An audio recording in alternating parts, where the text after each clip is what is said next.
Okay, stop. Okay. Okay. Stop now. Yeah,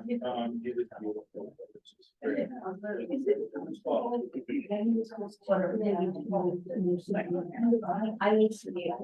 Well, you have that one just. Oh, yeah, wow. Right. Oh, yeah.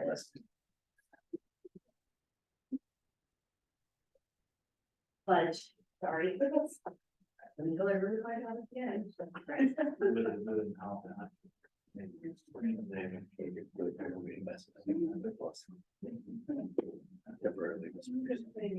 You don't have Eugene. I'm just saying.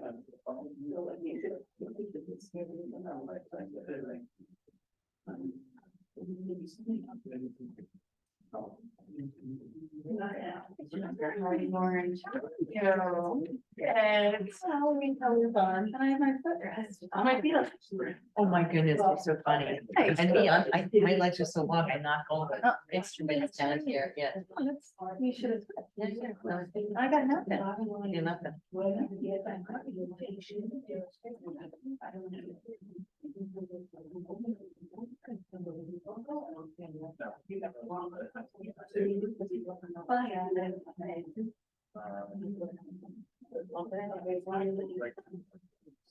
I guess for all of you. Can I just say, can you both be like me and your my students without like them out so that everybody can hear them? You do well. You hear it like through here. Yeah, you need to be able, like, but they also back there, so it's like, it's good to go forward, like be by your, like, how's yours is there? Yeah, but it's like being able to hear you, it's better than just being up here. Got it, you know what I mean? Like, yeah, like that. Oh, is there something up there? I didn't even know. Got it. Surely. I'm Shirley. My name is Alan Connolly, and Richard and Danny Connolly are our family members from, Richard sent me a text that you. Right. No. University and school, yeah.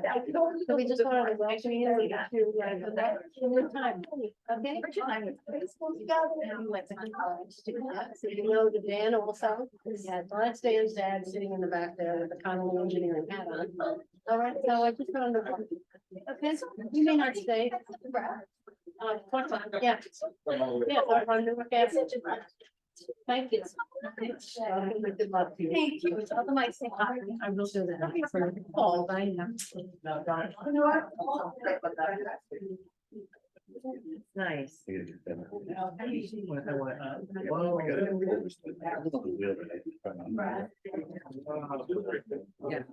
Well, we got like. Meredith had to buy it. So you never noticed. It's not a bad idea, but me, you know, me and my. I tried to do pretty good though. I did. I put notes and I print them out. They still have wacky stuff. Yeah, just for the best. I know. I was thinking about you today. That was the night when I did that last week. Big help. Oh no.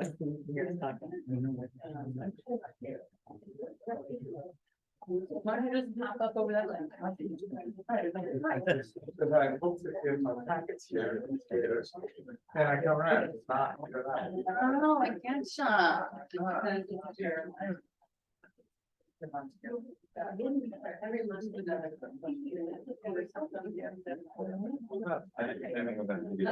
okay, yeah. Just send it to me. Yeah, I will. That's what I did do when I. Yeah. Not now, though. Like that one take, right? Take the novel, that's what they called me. Oh. See, worth your money and worth your written gold. Oh, yeah. We did a little shade shop video. Yeah, no volcanoes, no volcanoes are allowed.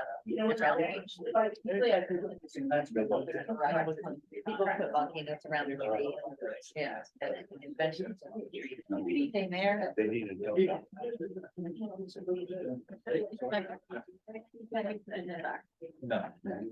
Sugar coated cereal. What is that? So I could shove it forward. Well, it's a my fault.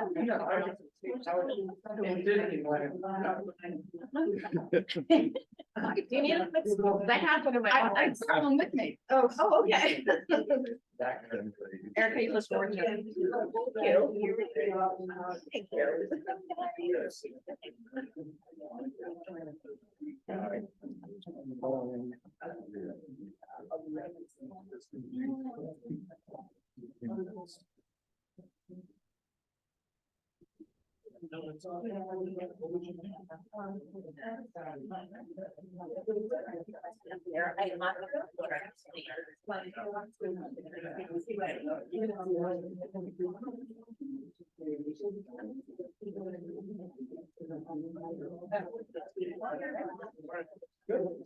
Hey, Meredith, did we? Yes.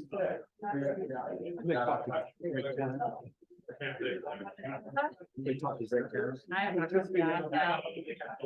This is the other half. Sure, we can understand. I mean, he wouldn't leave it on cover. Curious. We forgot to switch the new council president over.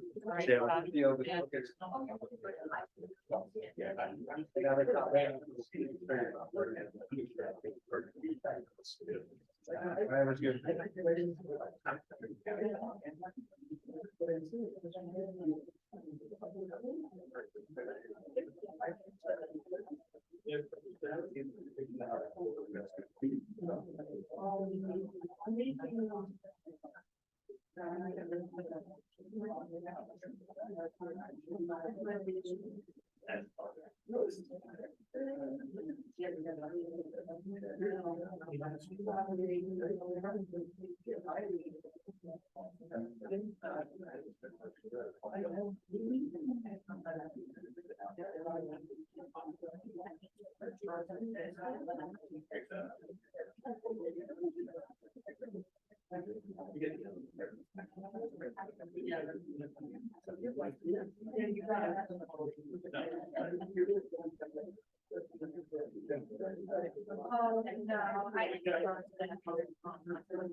I don't know what.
There it is.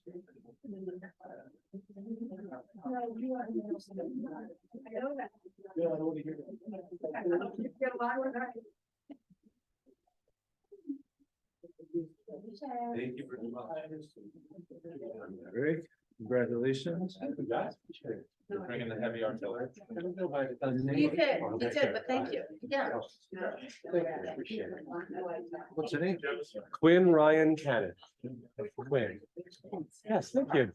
Oh, yes. My wife and I are four no more though, that's what you say. Yeah.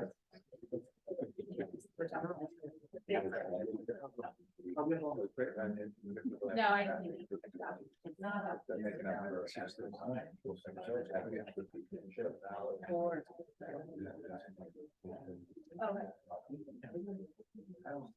Okay, we're ready to roll. Pledge allegiance.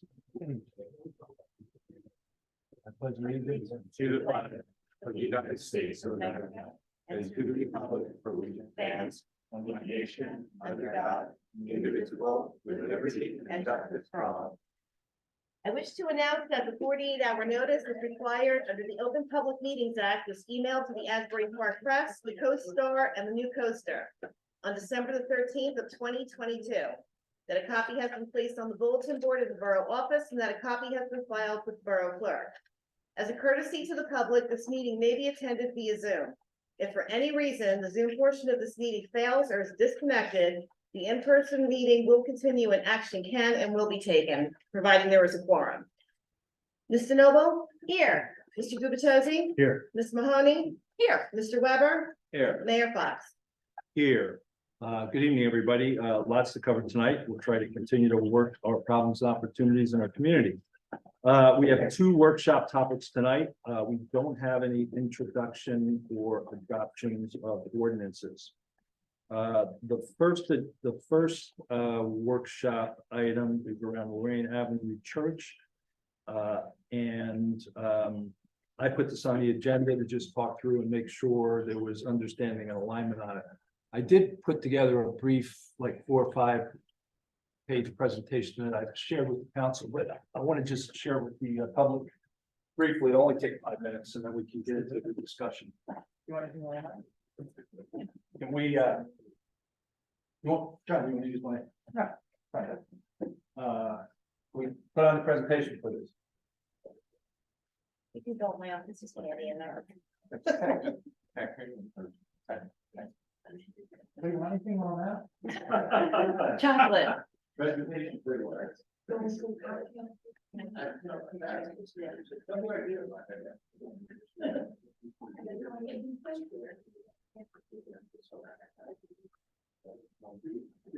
you go. Okay, if you go into presentation format.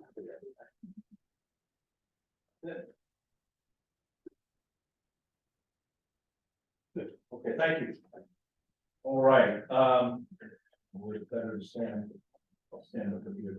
Okay, this is just an update of the Lorraine Avenue Church. If you can go to the next slide, please. So, believe it or not, I got 117 years on a page. I'll start with, this church was built in the early 1900s, I think about 1905, 1900 even, thank you. In 2015, the First United Methodist Church discontinued services. In the fall of 2019, the Ocean Grove Camp Meeting Association informed Bradley Beach of the sale of the property and gave us right of first refusal to purchase the property with hope of preservation. I think it was February, but the mayor and council at that time voted a bond of $1.5 million to purchase the church for $1.3 million. February, March of 2020, there was also a volunteer commission formed to assess the use of the facility and renovation possibilities. I think there was some work done on the uses, the renovation, maybe not as comprehensive. Fast forward to February 2021, we kind of reformed the group to get an engineering and financial perspective on this. I initiated that. And that went on from about February 2021 to January 2022, which included engineering analysis of the state of the church, architectural possibilities, etc. From January 2022 to June of 2022, we took the engineering and architectural assessment that was completed, and we reviewed options with the public. We chose an option, and for those who don't recall this, there were 3 kind of core options that were viewed. We ended up with a hybrid of the 3. That was costed out, and then a final option was chosen. Final option was chosen, and it was costed out. That option included remediation, engineering, and financials, and it was a fairly comprehensive package. In June, July of 2022, we did a community survey. It was developed by a group of about 5 or 6 residents, most of which worked on requirements definition on the options on the church. And then in November 2022, a ballot referendum was put on for renovating the church, basis that, but basis the analysis was done. And it was pretty much overwhelming, about 76.7% voted not to proceed. Next slide, please. So could you take off whatever on the right-hand side, please? Don't get that. I'll start, but I can talk through it. Oh, you can do that. Got it.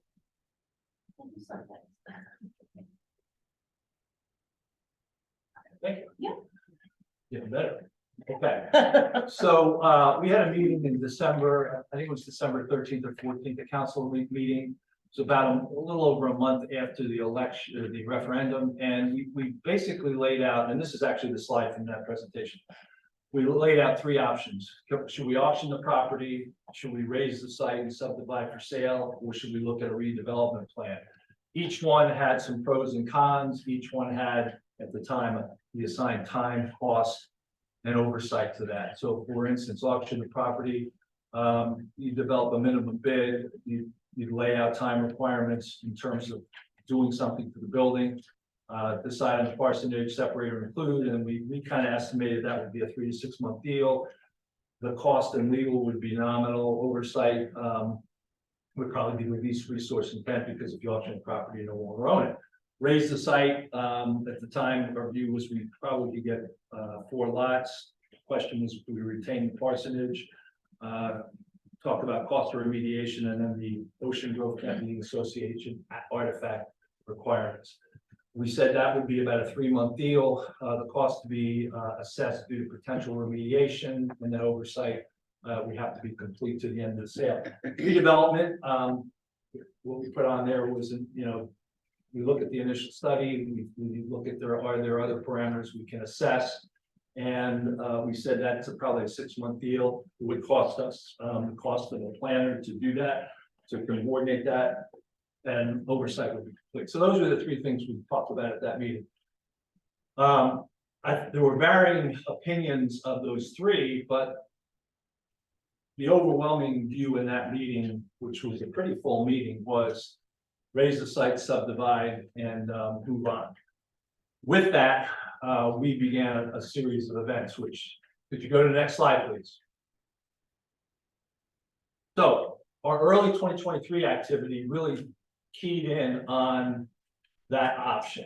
So we went out and got an appraisal. We got an appraised value of the church, and then kind of a gross value of 4 lots. We got a net valuation with that same appraisal. We had CME do 2 different survey configurations. One was, I think, 3 lots facing Lorraine, 1 lot facing Madison. Another configuration was 3 lots facing Madison, 1 lot facing Lorraine. I think I said that right. Then in April, we also met with the Ocean Grove Camp Meeting Association, because in the agreement with the Ocean Grove Camp Meeting Association, they had dibs on artifacts. They came back and basically told us they wanted one thing. It's probably a little bit smaller than the screen. It might be maybe here over. It's Elwood Stoke, I think is his name, who's the founder of the Camp Meeting Association. His name was on that stained glass, and they wanted that. They didn't want anything else. And then we started contacting, we started with DIGT&M. They were the architectural and engineering firm to try to look at salvage leads, which they really weren't too fruitful for us. We followed up on their leads, but they weren't great. And we ultimately kind of found our own. Next slide, please. I think there's only 1 more slide. Oh no, there's 2 more slides. Post April to present. So Greg Fahrenbach had started working on a bid spec, or an RFP, I'm sorry, to get a bid spec for demolition. One of the concerns we had was you're demolishing a pretty sizable building that's over 100 years old in the middle of town, in the middle of the residential area. We want to make sure the environmentals or framed appropriately, there's a good process for monitoring that.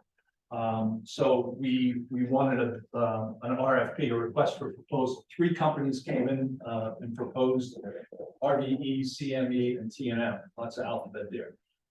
We did table that in the June meeting. It was resolution 23-188. Greg had some discussion with some of the council, and he had to do some refinements. In June, late June, we had a discussion on the parsonage. What do we do with the parsonage? Do we leave it? Do we develop it? What do we do? We had a meeting. We also had a discussion with Habitat for Humanity. We did have a discussion in the closed session with the council and kind of voted on, here's an approach we think we want to take. August 16th, we brought the TNM resolution was tabled because primarily Councilman Tosi had questions on artifact agent, didn't feel like as though that was fleshed out enough. And some of the demo coordination between artifact harvesting, we'll call it, and demo. We met on September 11th and 12th with each one of the 3 engineering companies, and they gave us kind of their RFP and talked us through, and then there were subsequent questions that were generated. Within about 3 or 4 days, they provided us answer to those questions. At our September 13th council meeting, we did have a presentation by the artifact agent who's currently on hold. Her name is Rose O'Connor. She's gotten a couple sets of leads for actually the purchase and sale of artifacts. She identified 44 artifacts in the site, and she really had a good understanding of direction and care of that. September 27th, we again tabled the resolution 23-223 because some of those engineering responses hadn't been reviewed. And then after the September 27th meeting, I had a meeting, it's rather late night meeting with Council Tosi, Greg Fehrenbach, and myself to talk about, you know, what more do we need to do from an engineering response perspective, et cetera. October 11th, we again tabled the discussion on approving the resolution to develop a bid spec for by an engineering company for demolition. We agreed on a date certain that we would make a motion on this, sort of move on this tonight. I think I have one more slide, and then we can open it up. So I kind of summarized that 2020 was the year of acquisition, 2021 was the year of analysis, 2022 was the year of resident review and the year of a vote, actually 2 votes. 2023 has been the year of action to a point, and my question is, where are we going from here? Do we proceed? Do we rethink or other? I feel as though the people spoke, and I'm not sure, you know, what our listening capabilities around that. Now, the reason I bring this up about proceed or rethink is I think there's some view by some of the council that we want to rethink this, and that's what I want to get on the table, because I think it's a pretty big issue, and I think it's something that the town should talk through. So that is the 4 or 5 slides just to get you from 1900 to today. And we can now discuss. Anyone? Yeah. Okay. Yes, so mayor's had a chance to make his case in his mayor newsletter, more specifically referencing Councilman Gubitosi for stalling at that point. Now he's had another opportunity to present to everyone and say, people spoke, are we listening? And I have to, unfortunately, I have to read prepared statements because I need them to appear in the minutes. Not because I can't speak on my own, but if we don't transcribe. So if I speak on my own, it doesn't make it into our minutes. So I do have a prepared statement. To all of the people who read the mayor's newsletters, I want to say one thing. Don't believe everything you read, especially if it's written by Mayor Fox. I take exception to that. Okay. Has anyone read his newsletter? We have word, please, we're. The mayor's newsletters should share good news with our residents. Oddly, Mayor Fox campaigns against fellow council members using this platform to launch personal attacks against me and other council members. It's unfortunate, but sadly, I've grown accustomed to it. What the newsletter should have said is, council members find better way to subdivide church property, maximizing profit and minimizing risks to taxpayers. Did anyone see any language to that effect in the newsletter? It sounded like we were quite torn as a council. Even that last comment, taxpayers spoke, are we listening? That does not indicate that we are all in agreement that we must move forward to subdivide the property. It's difficult to sit quietly as the mayor's newsletters accuse me of delaying the subdivision of 319 Lorraine since December of 2022. Residents, neighbors, and friends ask me if his comments are true. The following is my best effort at providing our residents with a quick response, since I don't have a newsletter. Number one, simply put, the mayor's assertions against me are absurd. Number two, he's ignoring significant engineering costs, demolition costs, and remediation costs that we must incur if we do this work ourselves, costs we've known about since March. During budget negotiations in May, the mayor admitted he wanted to sell off this property this year so he could use at least some of the profits to reduce the huge tax burden that he was requesting. Ladies and gentlemen, profits to reduce the huge tax burden profits from the sale of this borough asset must be reinvested in other borough assets, i.e. capital improvements. It's not sustainable to reduce taxes by selling off borough assets. Ultimately, we will simply run out of assets. On June 28th, the mayor suggested to the public that we should give away $1 million lot, the parsonage, which he referenced in his presentation, to Habitat for Humanity, which I challenged. He never brought the subject up again. The first resolution offered by Mayor Fox to hire an engineer based upon a complete understanding of the scope and the management of the artifacts was not until September 27th, which the mayor confirmed again in his presentation. That was 1 month ago. So to accuse me of stalling for since December of 22 is just inappropriate. 9 months after that December meeting is when the mayor references in his newsletter.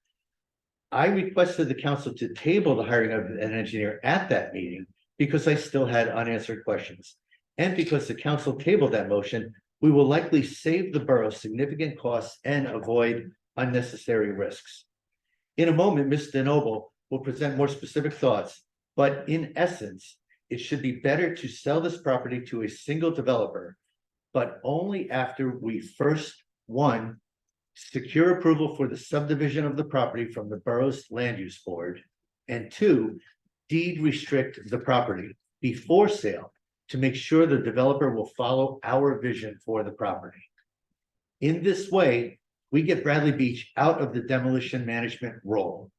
This single developer will bear the risk of managing the demolition with the change orders and environmental inspections that go with it. Plus, the developer can manage this process much more cost effectively than we can. They're not going to have to spend $50,000 for an engineer, as an example. Has anyone seen the recent sewer change orders that exceeded $400,000? Has anyone noted the challenges we faced as a borough in managing the Biazzi Center's roof repairs? Our administration should not manage this process. This also would create a more attractive package for a developer who is likely to be willing to pay a higher price with the subdivision already approved by the land use board. No one is stalling or blocking the subdivision of 319 Lorraine.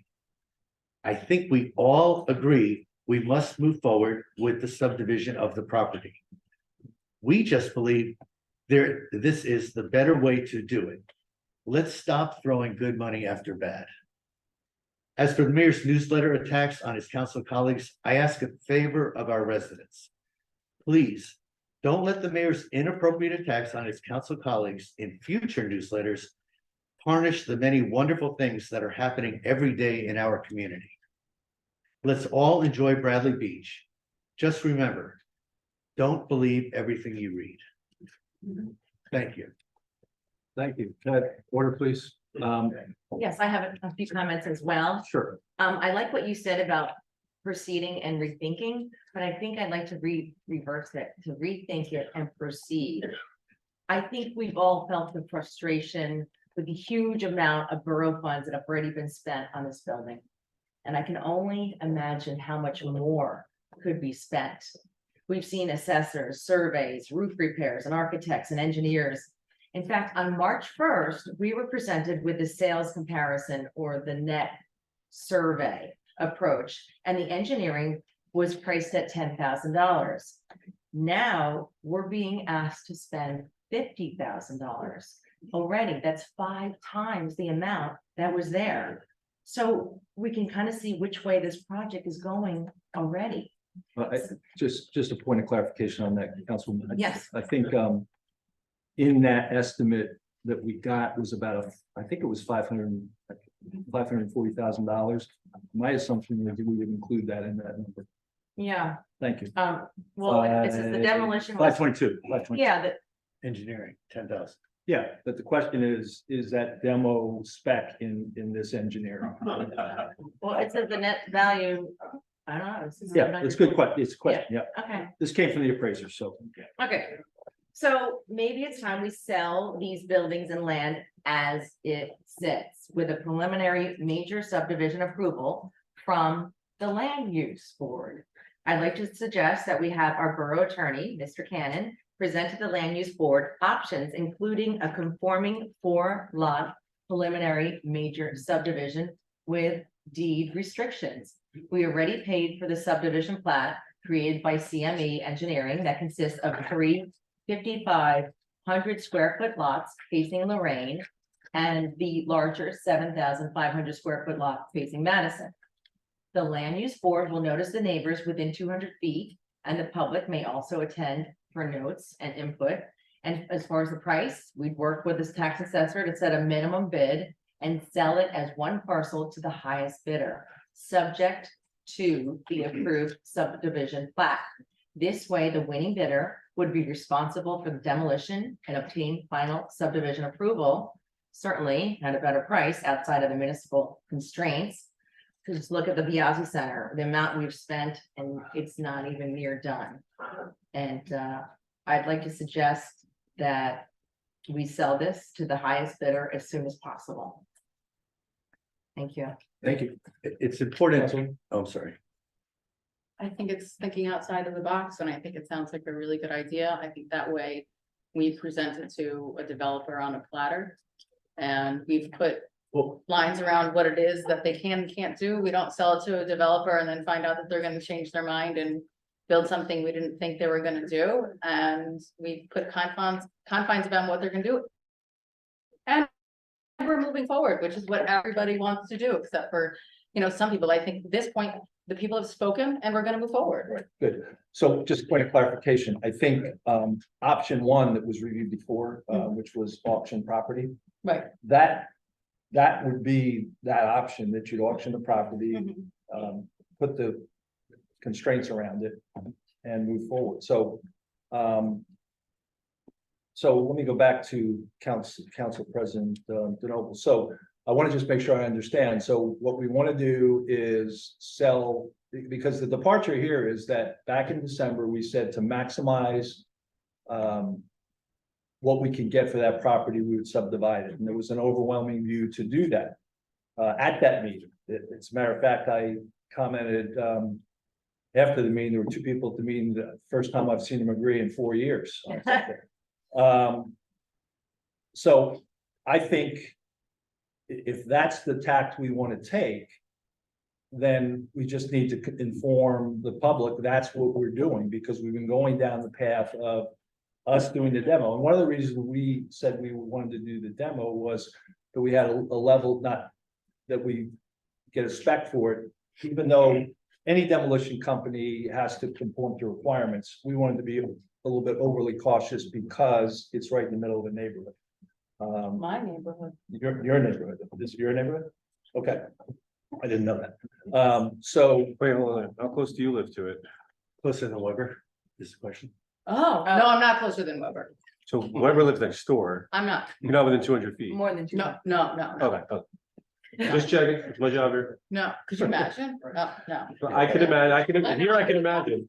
As the wind blows. So. So I'll address Councilman Batosi's comments in a minute, because I really want to get to. Public comments, but also if this is a direction we can take. My concern certainly was, number one, we were changing course from last December. And number two, that's gonna require some level of work. I don't know what that level of work is, you know, it's setting up requirements for an auction, it's all the elements around that, which are all doable. Greg, I don't know if you probably have a 1, 2, 3, here's the top 3 things that we have to do. I mean, and I should, Gene, I mean, you guys were talking about this via email, so I saw it. You know, the only concern I have with the ordering, I said Councilwoman Dolan seems like a sensible way to move forward. The only concern I have is that the Recordation Act for subdivisions, once the planning board here grants the subdivision, has to be reported in 190 days. So you have to turn around from the granting, if you go there with it as it sits now. One, the board has to be willing to grant a subdivision with lines that go through an existing building, which is, they normally don't do, obviously, for reasons I need not explain. Two, so you're counting on that contingency. Second, you're counting on the contingency that you can then raise the building and then get the deed recorded, the plat recorded in 190 days and complete the auction, basically. So if you, excuse me, backwards, you complete the auction, you have to again then transfer the deed with the restrictions, and the developer has to take down the building, and because it will be a condition of the subdivision to take down the building for sure. And then you have to comply with that condition, perfect your subdivision, and then record it, and that all has to be done in 190 days, which is going to depress the price that someone is willing to pay to take that risk, because if it expires, and they have to get it subdivided themselves again. So what I suggested to Mr. Noble was that, you know, maybe you just auction it with deed restrictions. So it's a condition of the sale. A condition of the sale is you have that whoever buys it, it must be developed in accordance with the current zoning. So use, setbacks, and basically the concern that it'd be overdeveloped, which is why the church was purchased to begin with. Could, you know, and that would also give purpose to the purchase by the public, now that you're selling it again, is that the borough took title and then put something on the title that says it can't be overdeveloped, which I, you know. And it also leaves the developer the option, you know, well, if, of you know, doing something else, but coming back and negotiating with the borough, maybe they want to preserve the church and build it into something that doesn't conform with the zoning, and then they could come back and negotiate for the removal of the deed restriction. But the card would still always be in the hand of the borough, which I believe was the purpose of purchasing to begin with.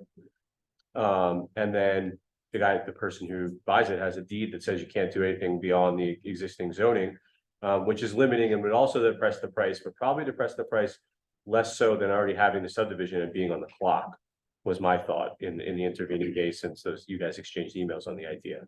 So that was my thoughts on it. I think that you'd really be putting someone under the gun to buy it at an auction and then have a 190-day clock. It's probably already started in, you know, 60 to 70 days have been off of it. But you could accomplish the same thing by making it a condition of the sale and then conveying it with those deed restrictions fundamentally. And then Greg, just to make sure we're all clear on this, when you say depress the price, what we all are seeing every day with our neighbors selling their homes, it's very likely that each of these conforming lots in March, we were told they'd be 800,000 each gross. It's probably closer to $1 million now, I would guess. And it's hard to imagine if we do the deed restrictions and we require conforming lots, complying with all, you know, zoning requirements. It's hard to imagine we wouldn't get fairly aggressive bidding, especially if, as you say, they don't have that 90-day I think the time constraint would significantly depress the price, because then the person's definitely gonna factor in. Cost of financing, cost of money, a potential new land use application. With a deed restriction with a building you get, and the clock is in the developer's pocket. Then they're willing to pay more money if the clock is in their pocket. That's my notion on the difference between those two orderings, but yeah, I mean. I mean, And I mean, they're gonna take off the big difference between us demolishing it, and the other thing we could put on the restrictions is. To demolish the building, you have to do it in accordance with the same standards we had in our RFP to protect the neighborhood there as well. You can make that a condition of the sale as well. So I know that was a major concern and why the borough took that on itself. That's correct. So you could certainly make that a condition of the sale, or I'll leave it there. I don't know how exactly I've worded that yet. I don't think I'm gonna spitball in front of the public. Right, that's something. to the No, auction, but we can come through. You can see, what you can see the wheels turning as to how I think you'd accomplish that. Right, okay, good. Okay, great, so I think from my perspective, I think the public, spoke very loud last December about the raising of the site for conforming lots. We do want to give the public a few minutes to make any comments they want to make. Why don't we let them do that? Because I do want to respond to Councilman Gubitosi before we proceed. So, yes.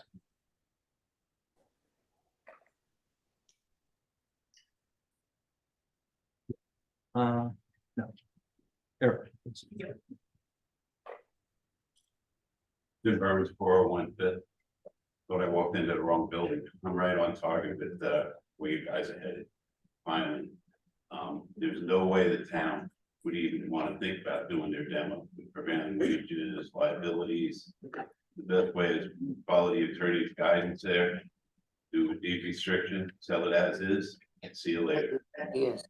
I have 50 years in the business, and I would volunteer my services. I could give you my resume free of charge to help you oversee the project. Thank you. Thank you. Anybody else? Yes. Mia Mullen, 302 Fourth Avenue. So it sounds like we're going back to option. Hey Paula, can you just mute, please? Which is a good thing that that's being now viewed as a way to. I think what was listed there was the least resource intensive. You had those words on the slide. Yeah, that's correct. That's correct. Right. It was back, and in last December, you said the same thing. Because we don't have to. After now, all of this money is being thrown around with engineers and quotes and RFPs, that we realize that's the better route to take. Which means the work that's been done to the state, maybe not a waste of time, but it proved to be beneficial to keep us out of the demolition and management role. Right, it was just reiterated by the gentleman that was up here that that's a good thing. Okay, I think you all agree on that. With that said, will you be retracting what you said about Councilman Gubitosi in the newsletter? Because you literally wrote, and I quote you, now that Gubitosi has requested that we go back and review one option that was decidedly turned down. It was decidedly turned down. Correct. Right. But you called him out, and I don't understand why he was called I'll out. cover that in a few minutes. Okay, great. I'm gonna take my 5 minutes though. To auction the property as one large block with the building left in its current condition. Seems like that's what we've just somewhat accomplished. This would probably delay the process we have been moving forward with since last December. I don't know about the timing of it all. I heard this 190 days. I didn't quite follow all of that. We have to It sounds find out. as if it doesn't really put us back, and even if it put us back by a month or two, we're already so far behind on it, but it's gonna save us a lot of money and headache in the long run and get what the Yeah, voters or the community wanted. Yeah, it may or may It's a not. good way to look. I'm speaking. Yeah. Okay. And it will result in potential lost tax revenue to the town. And that's the part I don't understand that was written in the newsletter. Don't address it yet. Because my understanding is that if you sell it off to 4 lots, 4 individual families, they're gonna spend the same on their taxes like the rest of us do in this room, based on their lots and the value of their homes, and be in the same tax rate as the rest of us are in this room. So how would it have lost tax revenue Maybe because it's behind by a month, but how much is that in the long term? But other than that, I can't understand why you called out Councilman Gubitosi that he's gonna be the cause of lost tax revenue. I just don't understand that. Anyway, I like the idea of putting the clock in the developer's pocket, but I don't know enough about it. I know that Greg talked about the options of what to do. I hope we would make the right decision and just protect the community and the neighborhood that is around that. And that the 190 days is not a deterrent to getting this done. That's time. Thank you. Thank you. Thank you. We can address that tax calling out. We're all taxpayers, we want to know why our taxes would go up because of Don Blanco's. No, nobody said taxes would go up because that was good taxes. Thank you. Yes. David Sachi, 507 Lorraine Avenue. I'm sorry, I didn't get the last name. Sachi, SACCI. So I've been listening a lot about you talking about maximizing the investment here. I've been in finance for over 30 years, so I'm thinking that to maximize the investment, if the property is subdivided, because you have the caretaker's house on its own. Right. So if property is subdivided, you sell the caretaker's house on its own, you can get back very close to what you spent on your initial investment because of property values, the way they are. If the board is open-minded, and it seems that you are, because you've done projects like the James, the brewery and so forth. If we allow for, we probably can fit there 10 attached townhomes, with parking in the back. Okay. You're not. Whoa, just address us, please. Don't get into. So now you're giving the developer an opportunity to make more money. You're looking at maximizing our investment in terms of reselling the property. And you're also talking about bringing in more revenue in terms of ratables. So again, when you look at an investment and you're auctioning something, deed restrictions, things like that, if we're not considering an open mind, then we're not really maximizing that investment. Right. So, I appreciate your. Sorry, I didn't hear you. 5:30. 507.5 for Lane Avenue. Thank you. Yes.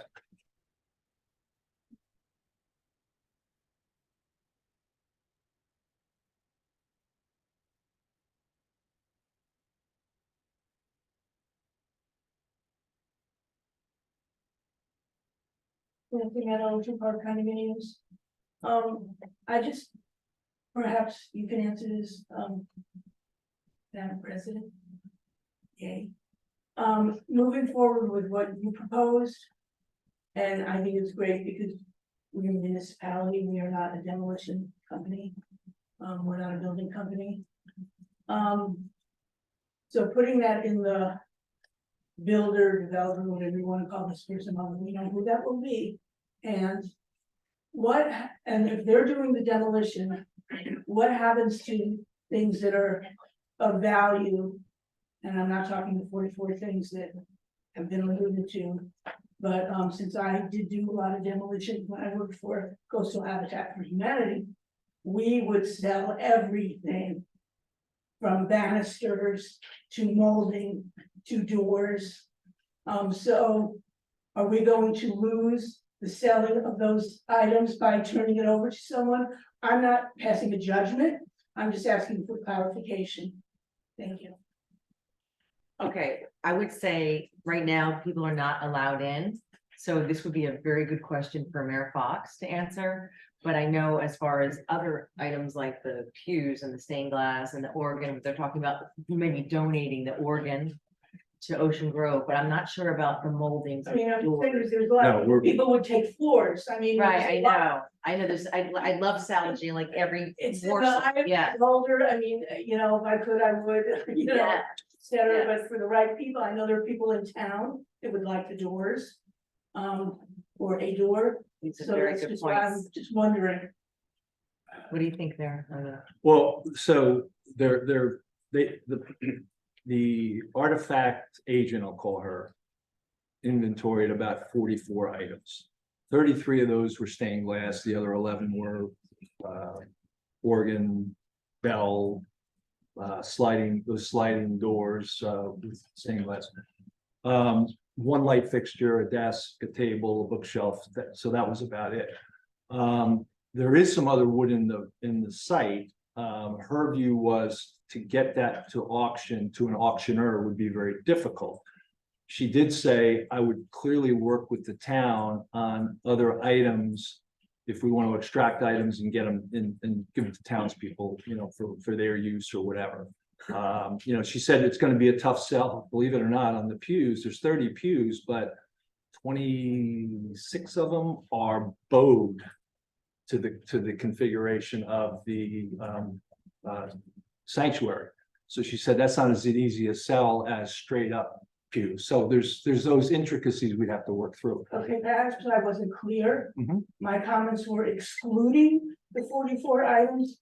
Yeah, so no, and I said, so I think she said she would work with us to extract those things for people in the town if we deem that appropriate, is what she said. So that will go ahead of a developer demolishing. Well, that's what we'd have to put into an agreement. We'd have to put it into an agreement. Yes, yes. One question. Thomas J. Clan, 612 Third Avenue. Mr. Cannon, in terms of the practicality of this subdivision, just for the record, the subdivision at 200 Raleigh Boulevard was approved by the planning board with the house on the property. It was subject to the house being removed before the maps can be signed. This is a little bit different because this property is a major subdivision. It's 4 lots. The ordinance only allows 3 lots as a minor, 3 other lots. So the application can be bifurcated into a preliminary, which the town would do, and a final, which the developer would do after the building's taken down. That's the way I view it. Technically, the town does not even have to do the subdivision.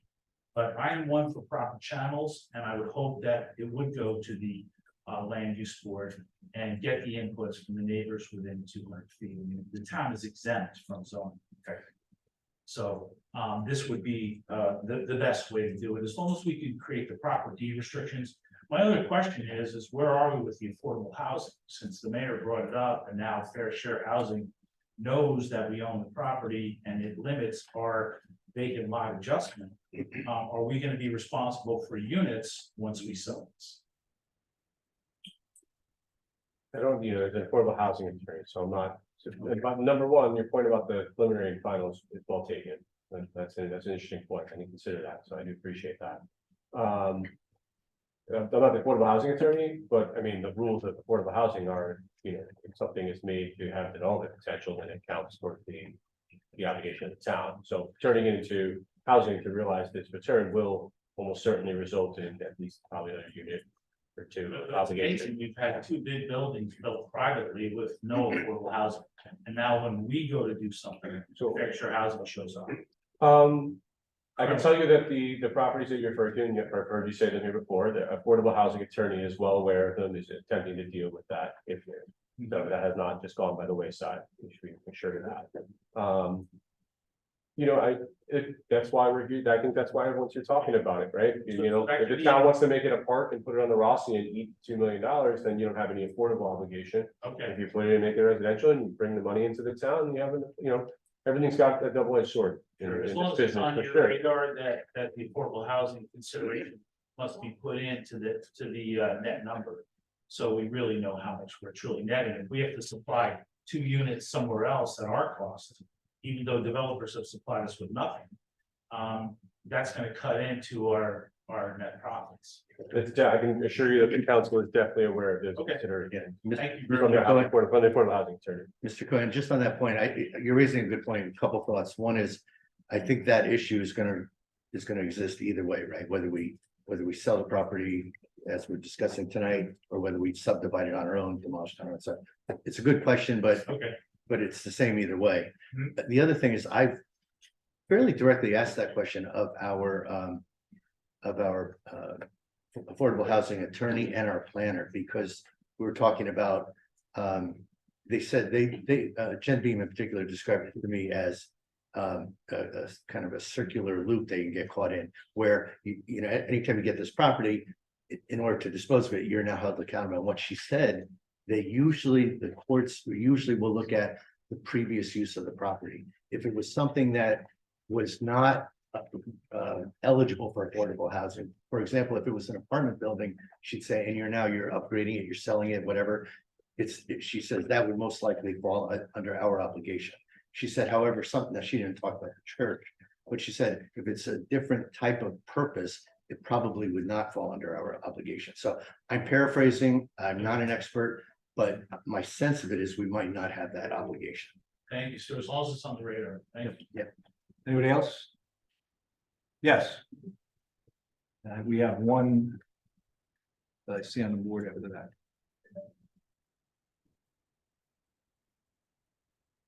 On the Shankin 411.5 Lorraine. Well, obviously somebody's got to speak up for those of us who want to save this building. Obviously, I've lost the fight as far as getting massive support for that because of some false numbers. Everyone was scared off by $10 million. That's the only reason that your referendum got what it got. If $10 million hadn't been a figure, it probably would have been a pretty even split in this town. I want to remind people of what you're going to lose if you sell this building. You're losing the only opportunity to have a wonderful community and cultural center in this town. We don't have any location or building that could serve such a wonderful purpose. This is an incredibly beautiful building. It is in much better shape than it's being made out to be. You should read the full T&M engineers report, which is nothing like the architectural report.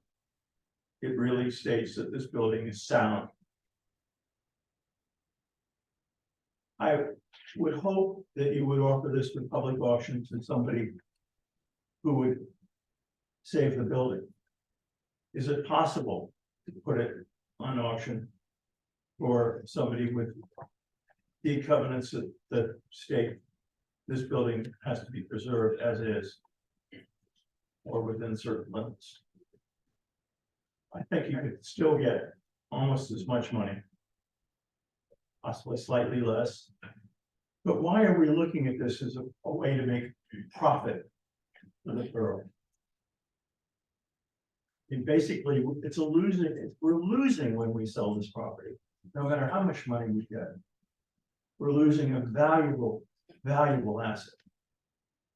Probably worth far more than $3 or $4 million in what it can offer this borough in the future. I urge you to try to preserve this building. Thank you. Thank you, Mr. Sheffield. We have somebody on the Zoom. Paul Genton.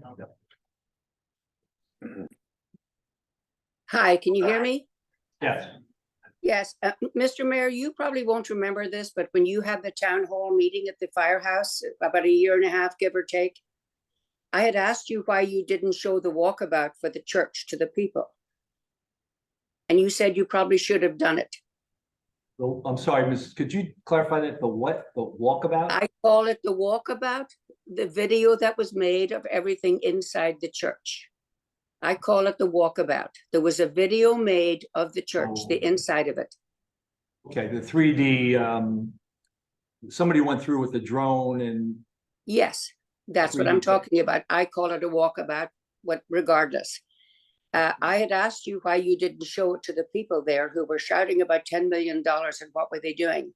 My problem here is that 90% of the Bradley Beach residents know nothing about the church, nothing at all. Very few people have been in it. And I would suggest that before you raise it or do anything silly with it, you have another town hall meeting, show the video to the residents of the town and let them see what we're destroying.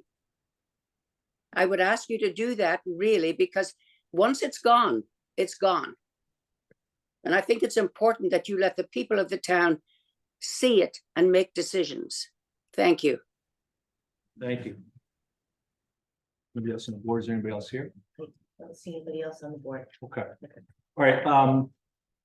I need to address Councilman Gubatosi's comments because I don't want to get into a back and forth, but I'm gonna just read a few things and I'll let you all be the judge. Have I put things in the newsletter relative to this church? I have. I did it on August 18th, on August 25th, on September 1st, and last week.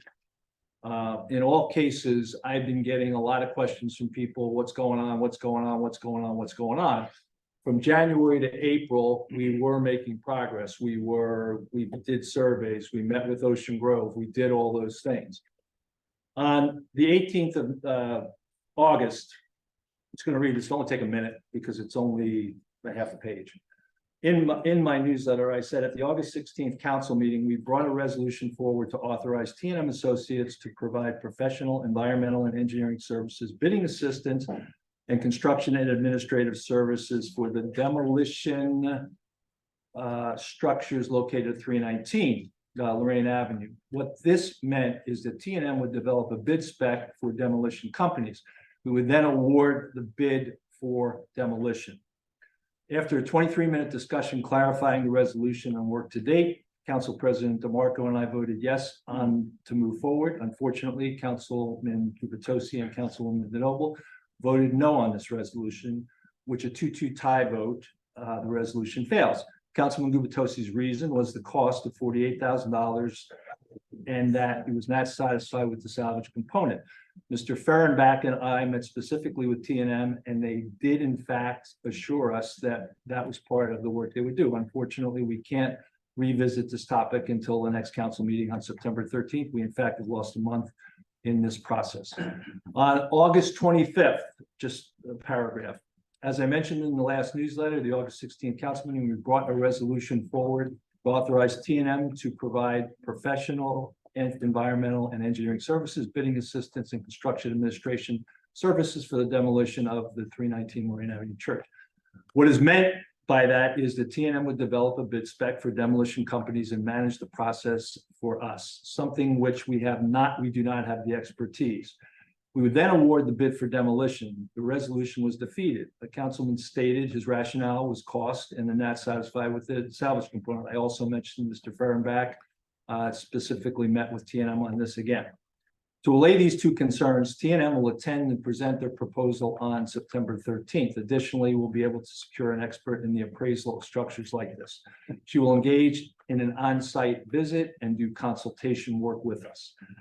9-1, it's only 2 sentences. As I mentioned in the last newsletter, we will be bringing to the September 13th council meeting the next phase of the disposition of the 319 Lorraine Church site. T&M Engineering will attend and present the proposal at the meeting. Additionally, an appraiser will be there. So those are the attack memos that I put in the newsletter. The last newsletter, and the last, I'll read it, but then I'll qualify my comments. As mayor, I feel I should share with you a significant change being requested regarding the process on 319 Lorraine Avenue, the old Methodist Church, in November 2022 referendum. It was a no vote, 1,653 people, 1,200 voted no. We decided not to move forward with the renovation for the community center. Many have asked why this project was not moved forward with the demolition and subdivision into 4 conforming lots. This was the direction we got in December of 2022. Even though the council has had multiple discussions, workshops, and proposal, there is now a request that would cause an additional delay in the process.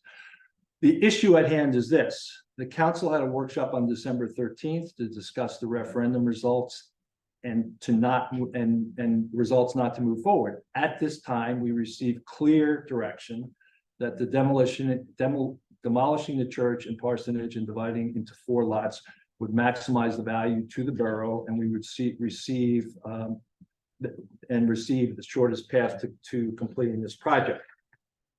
Now, and it was Councilman Gubatosi has requested that we go back and review one option that was decidedly turned down, to auction the property at 1 large block with the building left in current condition. This would probably delay the process we have been moving with since last December, and it could result in potential lost tax revenue. We have completed the survey, appraisal, found an artifact agent, and have spent the last 5+ months discussing a bidding process for demolition. Numerous meetings and discussions have transpired. We have 3 proposals from reputable engineering firms who have worked in the past. I've asked the council that we workshop this request at this meeting on December 25th. We would truly appreciate your input during the meeting, either via process or Zoom. If that is a personal attack, and that is me, I don't think anybody's heard the word stall. I stated the facts in all these newsletters. If I don't look at social media, but if every time I reacted to something that somebody texts me and says that they see what you did on social media, I probably would be on a long vacation somewhere. So I don't feel as though I was personally attacking anyone. I was stating facts, number one. Number two, I never said anybody was stalling. I said we were set back by a month back in August, and we were set back.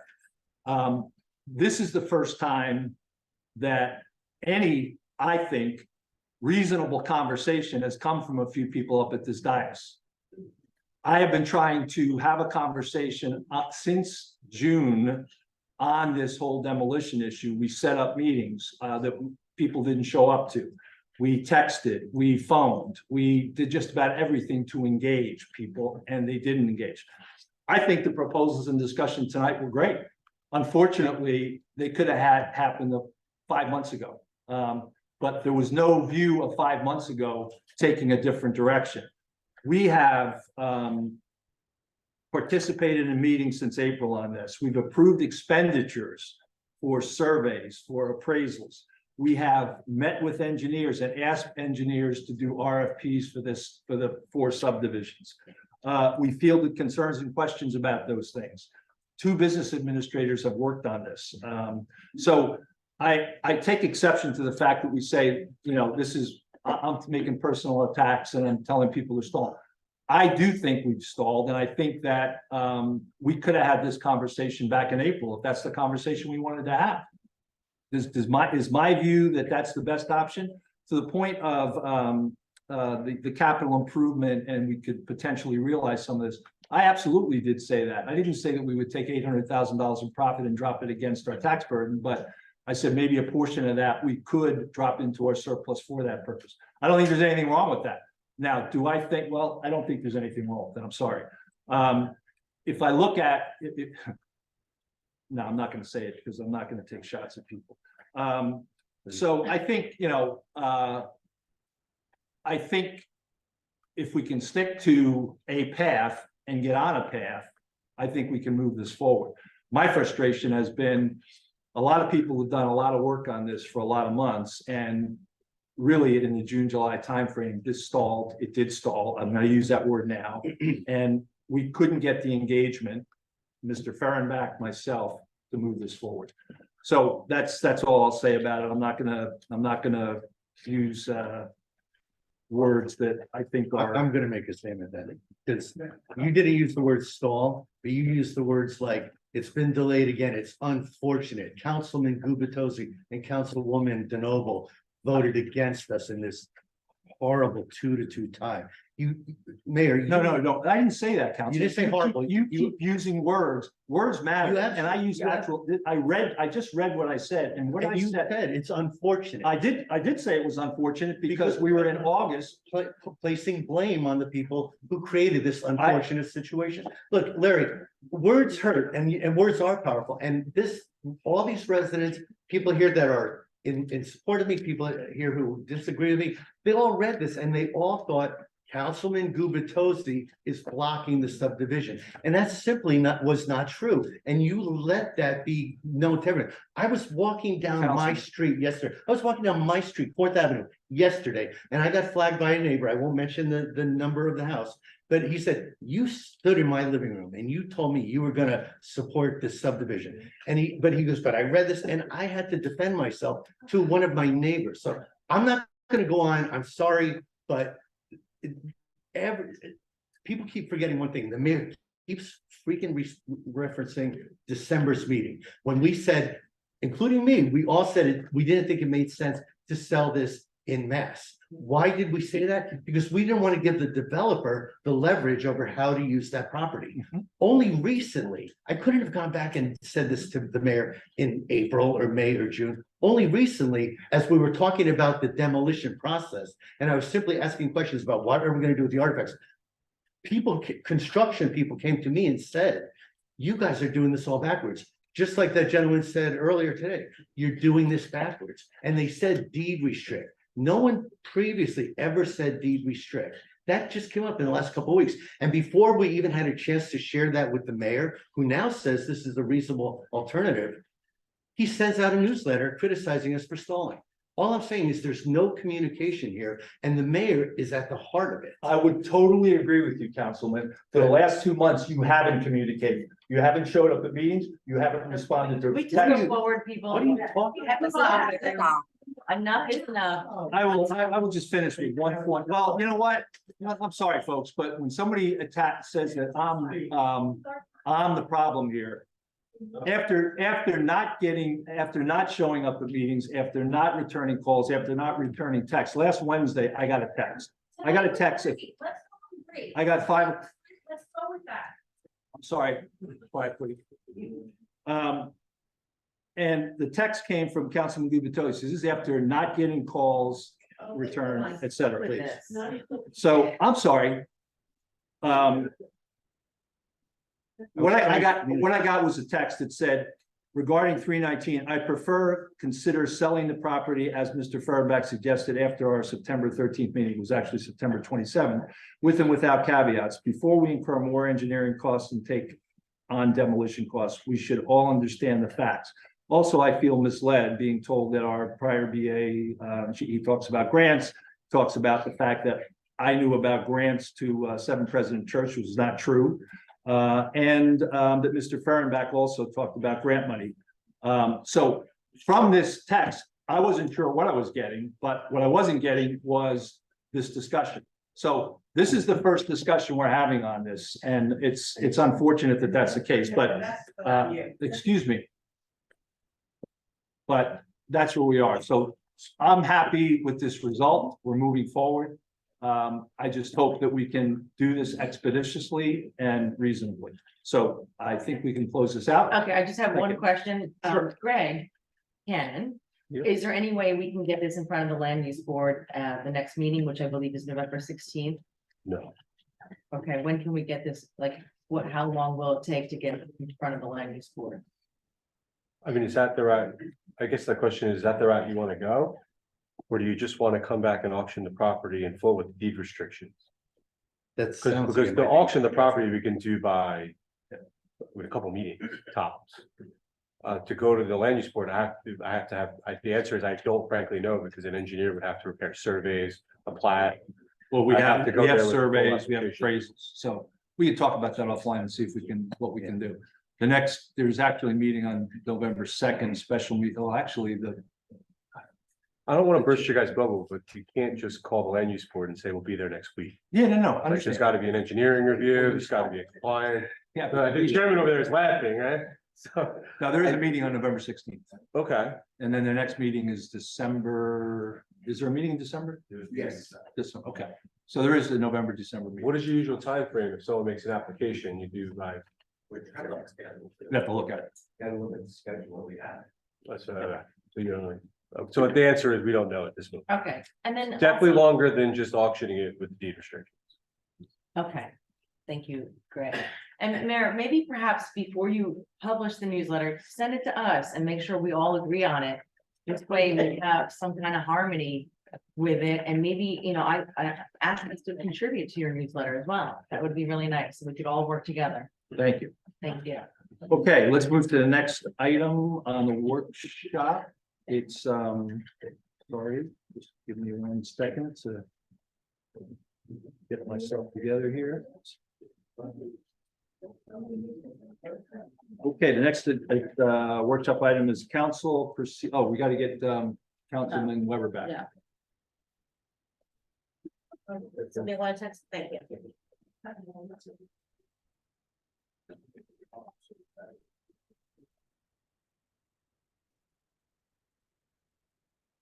Did Mr. Marco go get him? Yes. They probably get him before I. He's probably- Yeah, I think she went to go get he's him. probably- Thank you, Don. I don't work that fast. If I were in my twenties, I could have texted him in 2 seconds. I feel the struggle. Hi. Yeah. Well, this is true. If I were in my twenties now, at this age, Texting to the year 2000, I think it was I 22 years. don't, yeah, I don't even remember my first text. Clunky phone. Yeah. Remember the big AT&T flip phones? I know, it's heavy Things? Flip phones, No Nokia. battery, big battery pack thing. Yeah. Antenna. Yep, that's what that was my first cell phone.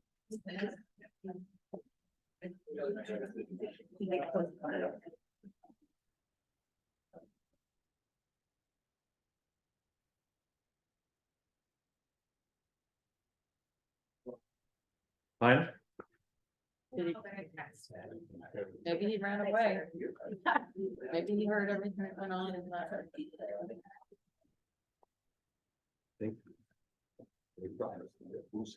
Something, yeah. I mean.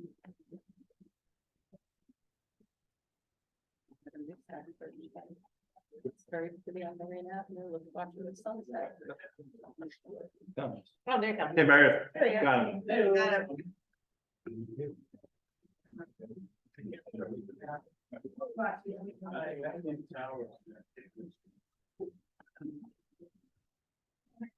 Welcome back, everybody. Hi. Back. Okay, this is not my item, so I don't know who wants to lead this. My understanding is it's from Councilman Weber that you brought this up, Councilman Gubitosi, or? Yes, sir. So this workshop item, it says we're budgeting for 5 minutes. I imagine we'll go beyond 5 minutes, but it's Try your best. it's referencing council. It's referencing council procedures ordinance amendment to 514J. And whenever we get into the details of ordinance language, legalese, I lose a lot of people. So I'm going to try to keep this at a high level, but please feel free in your comments or if you have questions to ask in more depth. But as everyone knows, a little while back, the mayor sued the council. And the court ruled in favor of the council on many of the mayor's claims, except one. The court said that only the mayor can nominate candidates for officer positions. The council can't nominate a candidate if the mayor refuses to do so. Even though the court agreed that the council has advice and consent over mayoral nominations for these officers, the mayor found a loophole. If he never offers a nomination, the council can't withhold their consent. Effectively, the mayor can hold over one-year appointments, such as an attorney or auditor, for as long as his term runs. However, in the court's opinion, Judge English made two things clear. One, the council has the right to legislate, to make the laws. And two, when there's a conflict, the mayor and council must find a way to work together. This paragraph of our code that I'm suggesting amending, 514J, gives the mayor the power to temporarily appoint an acting officer, in this case, a business administrator, while a search for a permanent officer is completed. I believe that this one section of our law was intended to create a solution for how we should all work together. It appears to set parameters for temporary appointments to be made by the mayor, which can last up to 90 days. Any extension of that temporary appointment is stated to require a council resolution. Again, requiring council approval. If the mayor wanted to circumvent the council's powers of consent, I think this language can be used to create another loophole. This paragraph will very likely create conflict, not encourage us to work together. I believe that if we remove this paragraph, so I'm suggesting we strike 514J, it will force the governing body to work together. Now, if anyone would like, I can read the paragraph in question unless you've all read it already. Would anyone like? Please read it. Okay, currently, 514J says, whenever a vacancy exists in any office required by the charter or by this chapter, to be filled by the mayor with advice and consent of the borough council, and there is no holdover incumbent, i.e. it's vacant, the mayor may temporarily fill such vacancy in the absence of any contrary provision in the charter, blah, blah, blah. Such appointment shall have all of the functions, powers, and duties of the office until it shall be permanently filled. Those are important words because the council has advice and consent over that permanent position. Any such appointment, the temporary appointment, shall terminate not later than 90 days after the date of the appointment, unless the borough council shall by resolution authorize one or more extensions of such a period. And in my conversations with legal experts, they said to me, there's a very strong likelihood that your mayor has done this once. He might just say, well, once the council says no, if for some reason we didn't want to extend beyond 90 days, which it clearly requires us to do, that position would become vacant. And that takes us back to the middle of this paragraph, which says, in case of a vacancy, the mayor can temporarily appoint. And I can envision a vicious circle where the mayor appoints after we say no, after whenever the next resolution comes up, we say no again, then the mayor appoints because it's a vacancy. And as I talked through this and rationalized my way through, how can we force all of us to work together? I thought the simplest answer is probably to strike this. I did ask Mr. Cannon's legal advice on this idea, and he at least didn't say I was insane.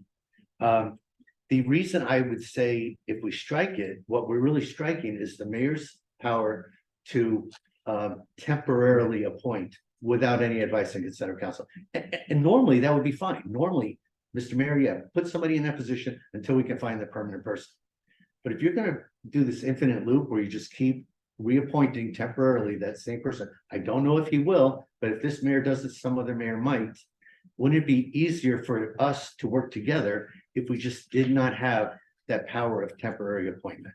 Then when we have a vacancy, we all have to work together. If the council has advice and consent, the mayor nominates, the judge has already given us those parameters. And if the mayor nominates someone the council doesn't think is the right person, the mayor can nominate another. And until the mayor chooses to nominate, the position remains vacant. So I don't know if that's over your heads, if everybody thinks I'm crazy, but that's why I wanted to propose this amendment in this workshop. So my colleagues on the council could better understand it, ask questions, and that our residents could ask questions. Makes sense to me. Anyone else? I have a question. So, since I'm just coming into this, can you hear me? No, very close. Um, Let me get you some speak, leave right here. Like the incredible. well, I'm not gonna run around the room with it. So, with regard to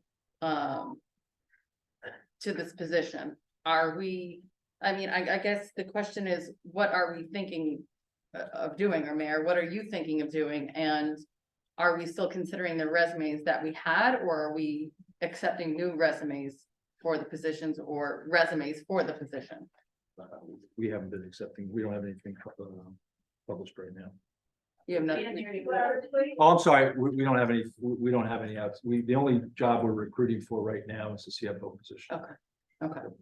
So we're not in a search mode for the position. So does that mean, Mr. Mayor, that you are planning to continually make these 90-day appointments? Because that's, I mean, I think that's a big predication, like, we don't know that that's what you're gonna do, but we're looking at this as a possibility in case you are. So there's a couple things here that I can comment on. One, there is predicate that any number of municipalities have acting folks for extended periods of time, that they just reappoint and they reappoint. Councilman or Councilor Gannon, Cannon, I think mentioned one in, is it Red Bank? That you mentioned Has had an acting manager for over 2 years. over 2 years, so just kept reappointing after 90 days. They don't have this, they just made a Okay, temporary appointment. They don't have this. so there is predicate that, But wait, Mr. Cannon, is there agreement on the council? Like, yes, let's put this person in for another, Yeah. or is it, okay, so that's different. So that's a big difference, but I appreciate it. right. So,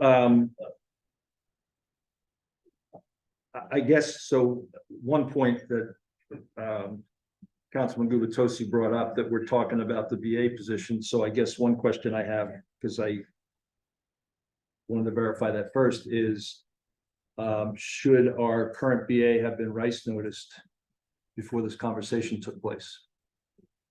You asking me?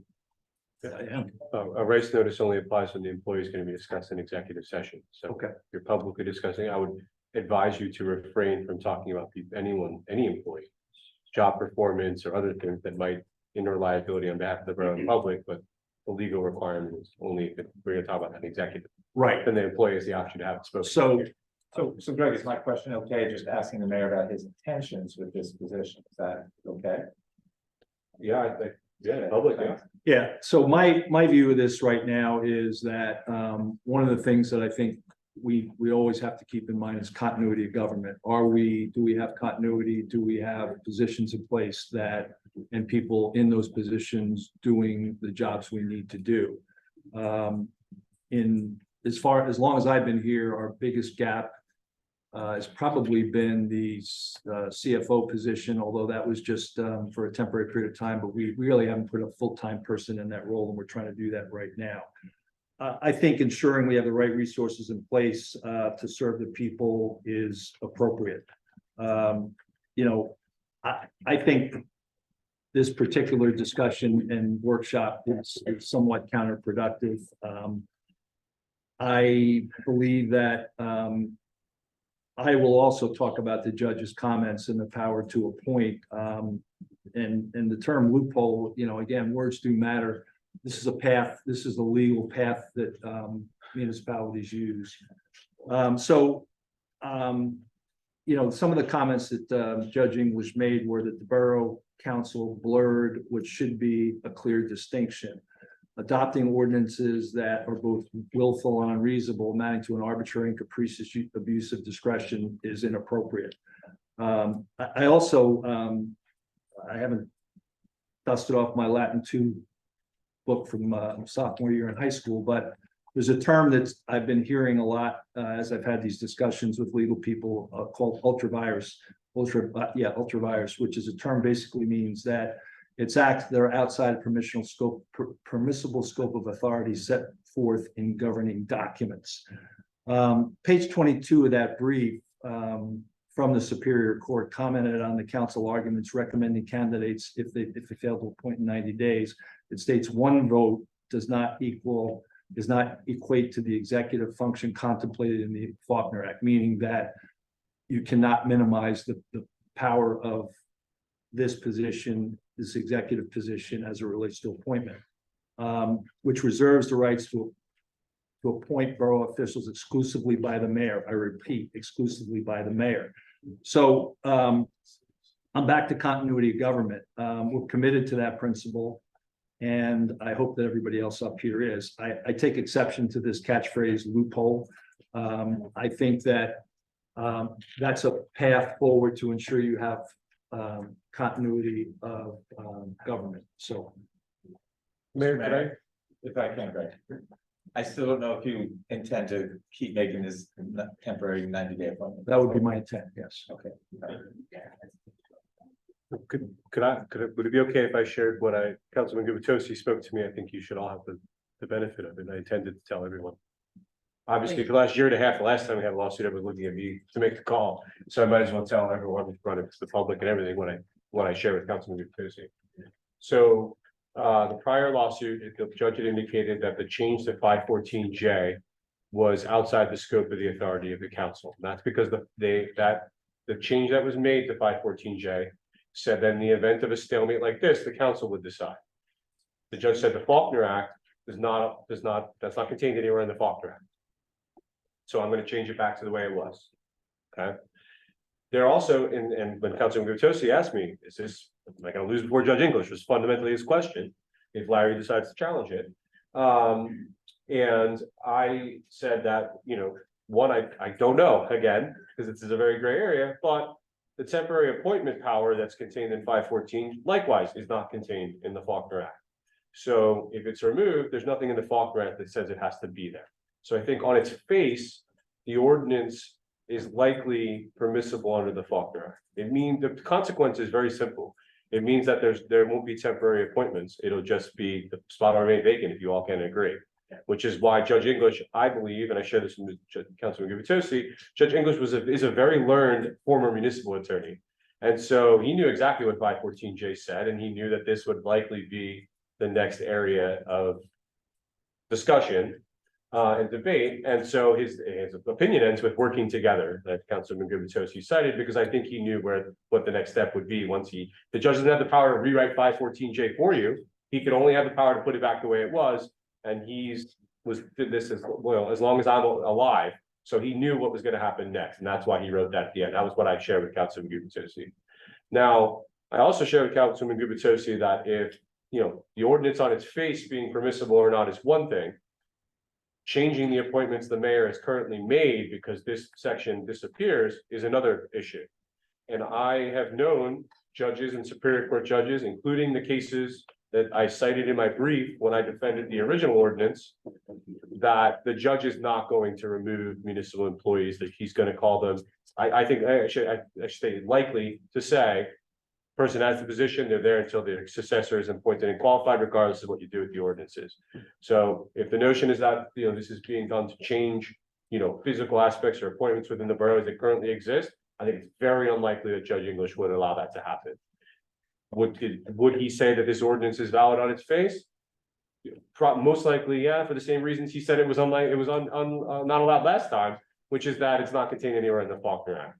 So that's what I share with Councilman Gubitosi as to whether, you know, my opinion of the permissibility of the ordinance and what its practical effects. You know, I know there's a lot of talk about appointments and temporary appointments. I don't think any judge is going to change people's jobs in the municipality, because you can read the case that I cited in a case that he clearly found against everyone, but bent over backwards to make sure the sergeant in Highlands got his appointment. And judges are apt to do that, to not allow, you know, what's essentially a policy debate affect individuals, you know, who are appointed to certain positions, whether they be the labor attorney or borough engineer, or otherwise people who make a living, you know, working for the government. The judges are going to protect them. So, and they always have in the decisions that are cited in both mine and Ms. Flynn's case, if you read them, you know, the employees never end up with the short end of the stick in those cases, regardless of what the elected officials are arguing about. So that was what I shared with Councilman Gutierrez. I think the public should know that. I'm sure this will be a public concern like the last ordinance debate was. And with all candor, I also shared, and I shared this with Ms. Flynn. I sent this ordinance draft to Ms. Flynn because my job is not only to defend the ordinances, is to try to avoid lawsuits on behalf of the borough. And so I sent it to Ms. Flynn, who represents the mayor in this regard, to ask her what her opinion is. I told her that the introduction is not tonight. And so I intend to touch base with her to, you know, and she's analyzing it as we speak. So if there's something I haven't thought of, at least the other attorney has looked at it as well to try to avoid, you know, public expense, which was also debated here last night. So that's where my position in this, and that's what I shared with Councilman Gutierrez. I feel like everyone's entitled to hear that, so they know what's going on in their town or know what's going on as to legislation. And so, thank you for obliging me. Okay, anybody else have a comment? Then we'll open it up to the public. Yes.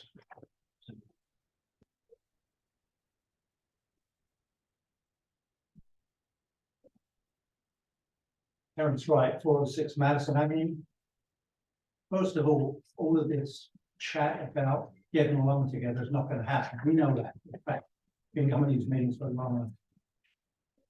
What really boils down to is this change or attempted change in the ordinance is nothing more than 90 days from merits to start and they can get rid of it. That's why they don't want to have Larry to have the authorization to keep continuing the 90-day periods. It's pretty obvious to anyone who wants to know the truth in it, well, which is very rare these days. If Meredith does a good job for 90 days, why shouldn't she stay for another 90 or stay permanently? When I worked here in the office for 6 years, I went through 3 BAs. And none of them were what I consider, well, I don't think there is a resume for a BA. But I have a brain. There's not a certification. There's not a certification. Right. Yeah. So the tax collector, Joyce, she worked as BA on the side because the mayor at the time, Gary, asked if she would do it. Kelly was the borough clerk. She worked as BA on the side because she was asked to do it. And they all did a great job. And again, there's no certification or degrees to be a BA. And if Meredith can do a good job, why shouldn't she stay?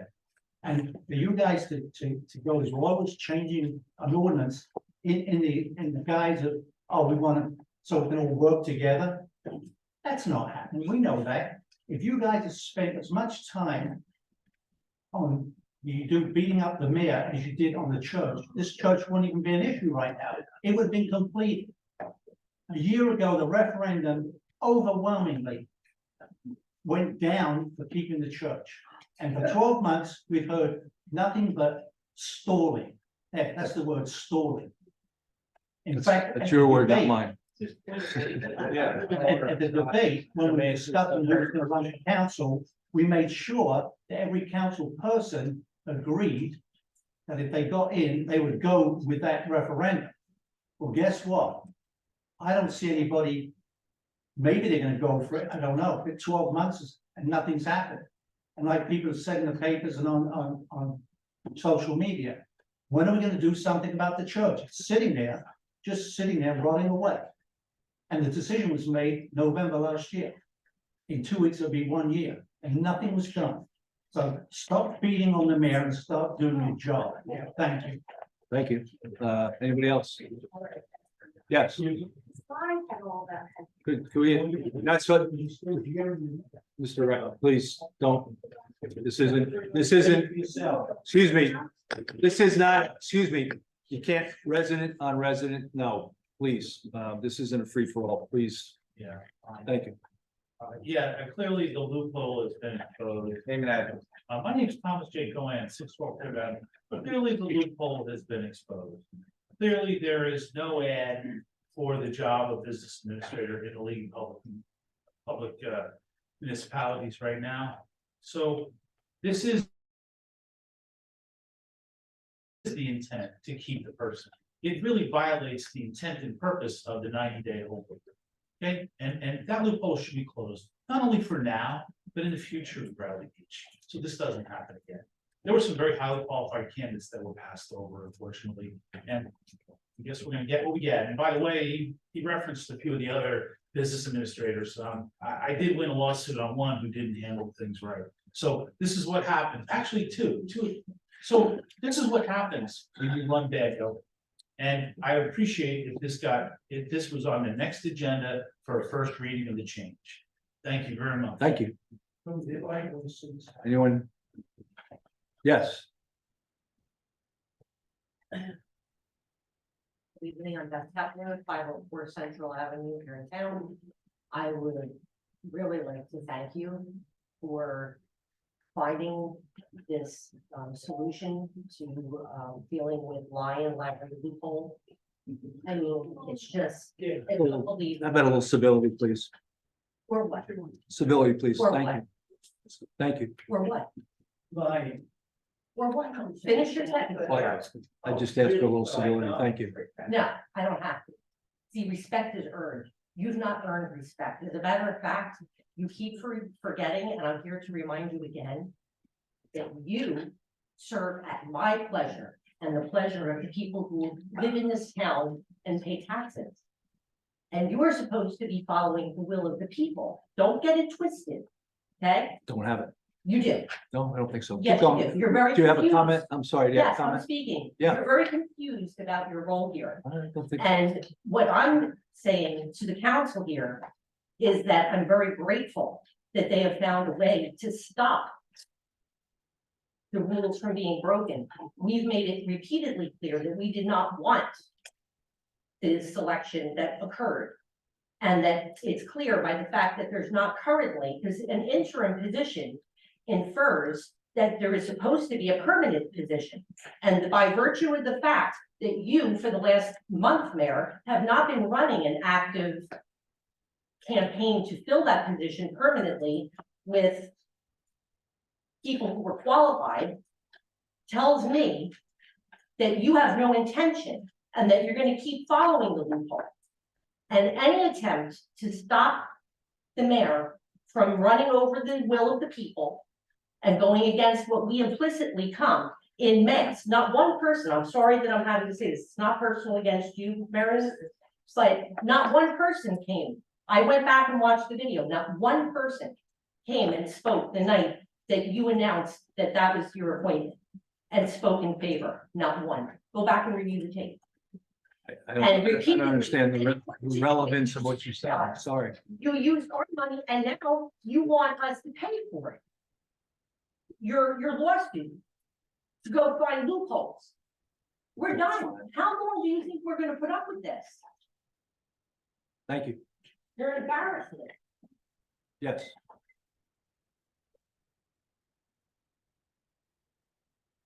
Yes, we're gonna check 110 Fifth Avenue, Bradley Beach. I'm gonna have to disagree completely with what Mr. Cohen said, because it's not true. We had business administrators that were great. In fact, he said that he won lawsuits, against them. Well, guess what? We had one business administrator that got almost $100,000 by suing the, council for, attacking her verbally and mistreating her. I'm wrong? Yes, you're wrong. Go ahead. No, it's not. Okay. Okay, quiet, please, order. So let's behave. Okay, Right? Thank you. Thank you. Anyone else? I think we need some clarification on that. That was just Well, false no, information. No, it's not. Yes. Yeah, Unbelievable. it's public comments. I understand. I'm part of the public. If you want to debate public comments, Okay. have at it. Dr. Tom McGuire, 610 Grimley Avenue. I see you're denying the word loophole many times and you're scoffing at it. So I just thought I'd share the definition so you can, as you scoff again, do you know what the definition of loophole is? So too bad as a no, so I'm gonna let you know. So loophole especially is an ambiguity or omission in the text to which the intent of a statute, contract, or obligation may be evaded. So in the ordinance which they read, it says that you should be looking for a new person. You're not, so you are not following the ordinance as it said. And then by you appointing her is evading because there's ambiguity, which Mr. Cannon said there's gray area. So that is what we call a loophole. So if we use the term loophole, we're using it correctly. So please understand what loophole means. If you need to write it down, which I hope you are, because I know you're taking notes. So loophole, if you want me to read it one more time. Larry, you good? Thank you. Yep, thank you. Yes. Hamilton 302 Fourth Avenue. Just to clarify, and this because of Terry's comment, I think what Councilman Guptosi was saying when he said to work together is that the approval of the position, whoever's hired, would be voted on by the full council. And if the council decides they don't like the candidate and would prefer somebody else as a whole from votes, then someone else is put into the position that the majority of the council agrees to. That's working together instead of just one person, a mayor who would like to have whoever he wants in it, and it's almost like a dictatorship where you make the decision instead of the council. Where the council is here to advise the mayor and the town on to make decisions that are to the benefit of the town in agreement. So that's all. As am I. No, but it was the opposite. What you did, the council made a vote to hire someone else who had a master's degree in public administration. To me, that's a qualification. I know there's not a certification, but a qualification. And they agreed that they wanted to have that person with years of experience. And instead, there was someone chosen just by the mayor. That was it. So that wasn't working together. Really true, but that's okay. No, that's true. I was here at the meeting. I think you were here. I'm sorry, too. I saw the vote. Just to clarify a point. I'll take the clarification because I must be really confused. I saw a vote. Our interim business administrator, Greg Fehrenbach, has a company. That company recruits professional municipal candidates. Great resource. Greg managed the whole interview process, putting the ads in the paper, et cetera, et cetera. Is he a councilman? Right. Does his Ju- vote ju- is not no, count? You asked me. Let speak. I'm sorry, apologies. So, you continue to say that there's a vote. This isn't a vote, it's an appointment. It's certainly advice and consent. I took that advice and consent. I also took into account Mr. Fehrenbach's advice and consent. Mr. Fehrenbach was very strong on a candidate, and I took that advice. I thought it was good advice. So it's. But not the advice and consent of the council, which was the point of why Councilman Guptos brought this up. And Terrence was making fun of the fact that if you're never gonna work together, working together is the vote. That's really what the intention was. There should be a vote of council. Working together is collaborating. For that too, yeah. But if there's a vote and you're outnumbered, you just decided I'm gonna find what was defined as a loophole. Fortunately, our form of government dictates that I am that person who makes the final decision. To me, Yeah. doesn't mean Yeah, forever. thank you. Should look up- Yes.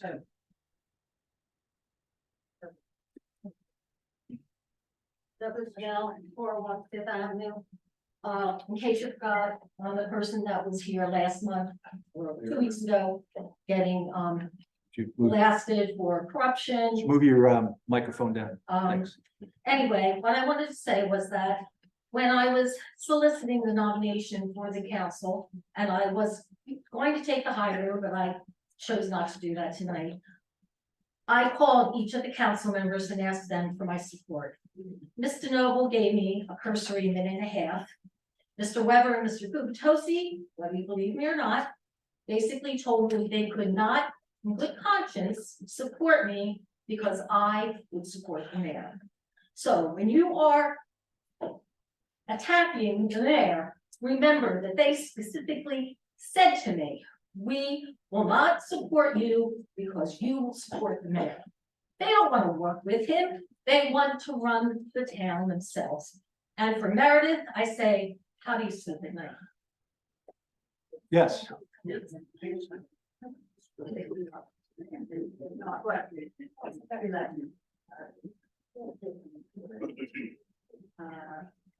Rona Gardner, 27 Atlantic Avenue.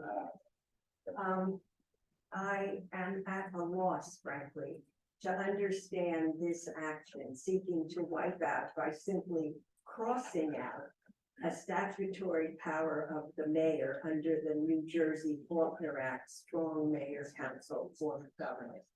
This is the act that governs the operation of the borough of Bradley Beach. Moreover, this very council previously represented to the New Jersey Superior Court that the mayor is empowered to make acting appointments for up to 90 days when the position is vacant to ensure the orderly administration of the borough as its chief executive under the very ordinance the council now seeks to revise to remove that power. It sends me to witness animosity being directed specifically and personally against the acting borough administrator. She was the top choice of the professional who interviewed candidates applying for this position. She was duly appointed by the mayor, whose power to make appointments was litigated and upheld. Surely you cannot doubt her commitment to serve this town, whose voters, as we know, elected her to serve us with the most votes cast, I might add. I cannot fathom any action taken by the acting borough administrator that justifies this drastic personal attack.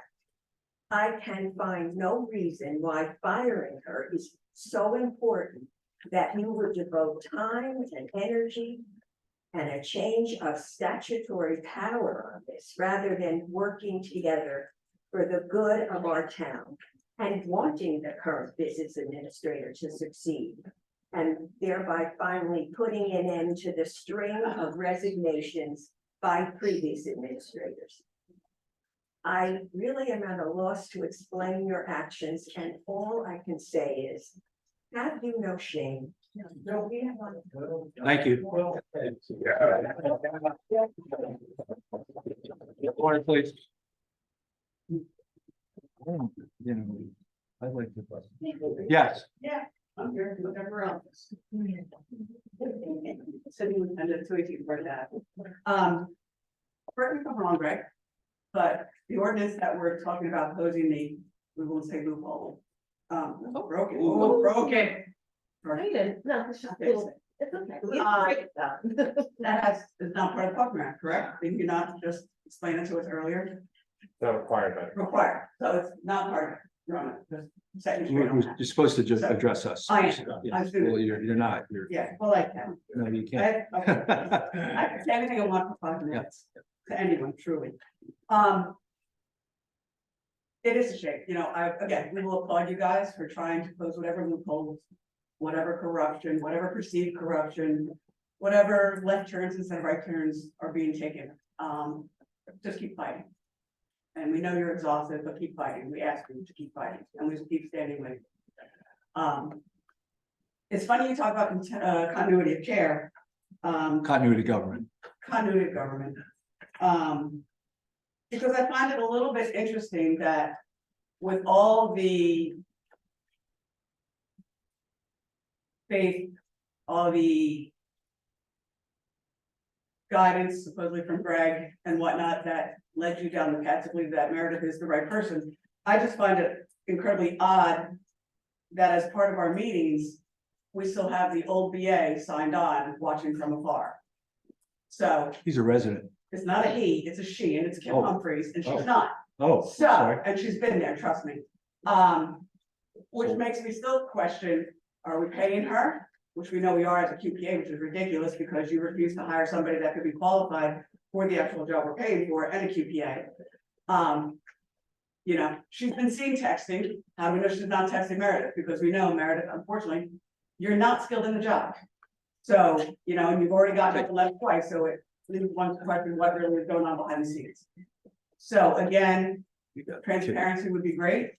You're gonna say whatever you want. You're acting like a petulant child, basically saying nana to you, poopy to you, and this is all great. You know, stand up there. Like a mayor, work together. We don't even bother to ask you to do it anymore because you won't do it. You know, we're hoping the other 4 will continue to do what you need to do. And yes, Kim, you need to go. We didn't, you decided to leave, just like you said, oh, the VA decided to leave, why is she here? Why is she still part of our world? If she wanted to leave so badly, why is she still part of this government? And if you are, you know, skilled enough to do it all, you should be able to do it by yourself. Without someone, you know, Monday morning quarterback.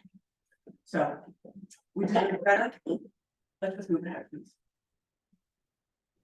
Anyone else? Anyone else? Okay. We have one hand up and I can't read it, I'm sorry. Thank you. Ryan Ayardi, did I pronounce that correctly? Yes, hi, it's actually Kelly. I'm on my husband's computer. So my name is Kelly Riley and I'm at 304 2nd Avenue. I think, again, I'm probably speaking to myself or at least 3 people in the audience because the rest of you sitting at that table and the people who are your puppets behind you will not be listening to anything I have to say. I am embarrassed that each and every single one of you represent this town. And I'm not singling out just the 4 council people and not the mayor. I am speaking of all 5 of you up there, of total disgrace. Mr. Gubitosi, if you actually think that a piece of paper saying that will make you all work together is the ticket, well, you have multiple pieces of paper. So figure it out. Because what you're saying is not worth the ink and the paper that it's written on. You are trying to change a law the four of you, to give yourselves more power because you don't like the mayor. And in that respect, the collateral damage is a person in a role who's actually performing. She's been there 3 weeks. Give her the grace, the respect that she deserves to do the job that she is there to do. And if after that time, no one is satisfied and you can come with facts that she has not done her job, then there's a conversation to be had. But you are setting her up for failure as you're setting the rest of us up for failure because you're all a disgrace. That is all I have to say on this topic. And I think you all should take a hard look at yourselves. Stay off social media, do your damn job, and work for all of us. Thank you. Yes. Steve Lotzert, 100 Ocean Avenue.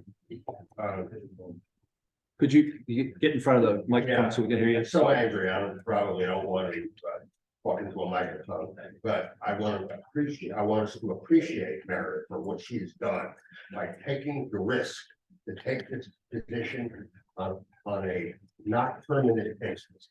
And, I appreciate that, and I hope that, some of the council who, don't have a great track record, let's face it, with this position, and I hope it gets better than it is now and has been in the future. Thank you. Thank you. Yes.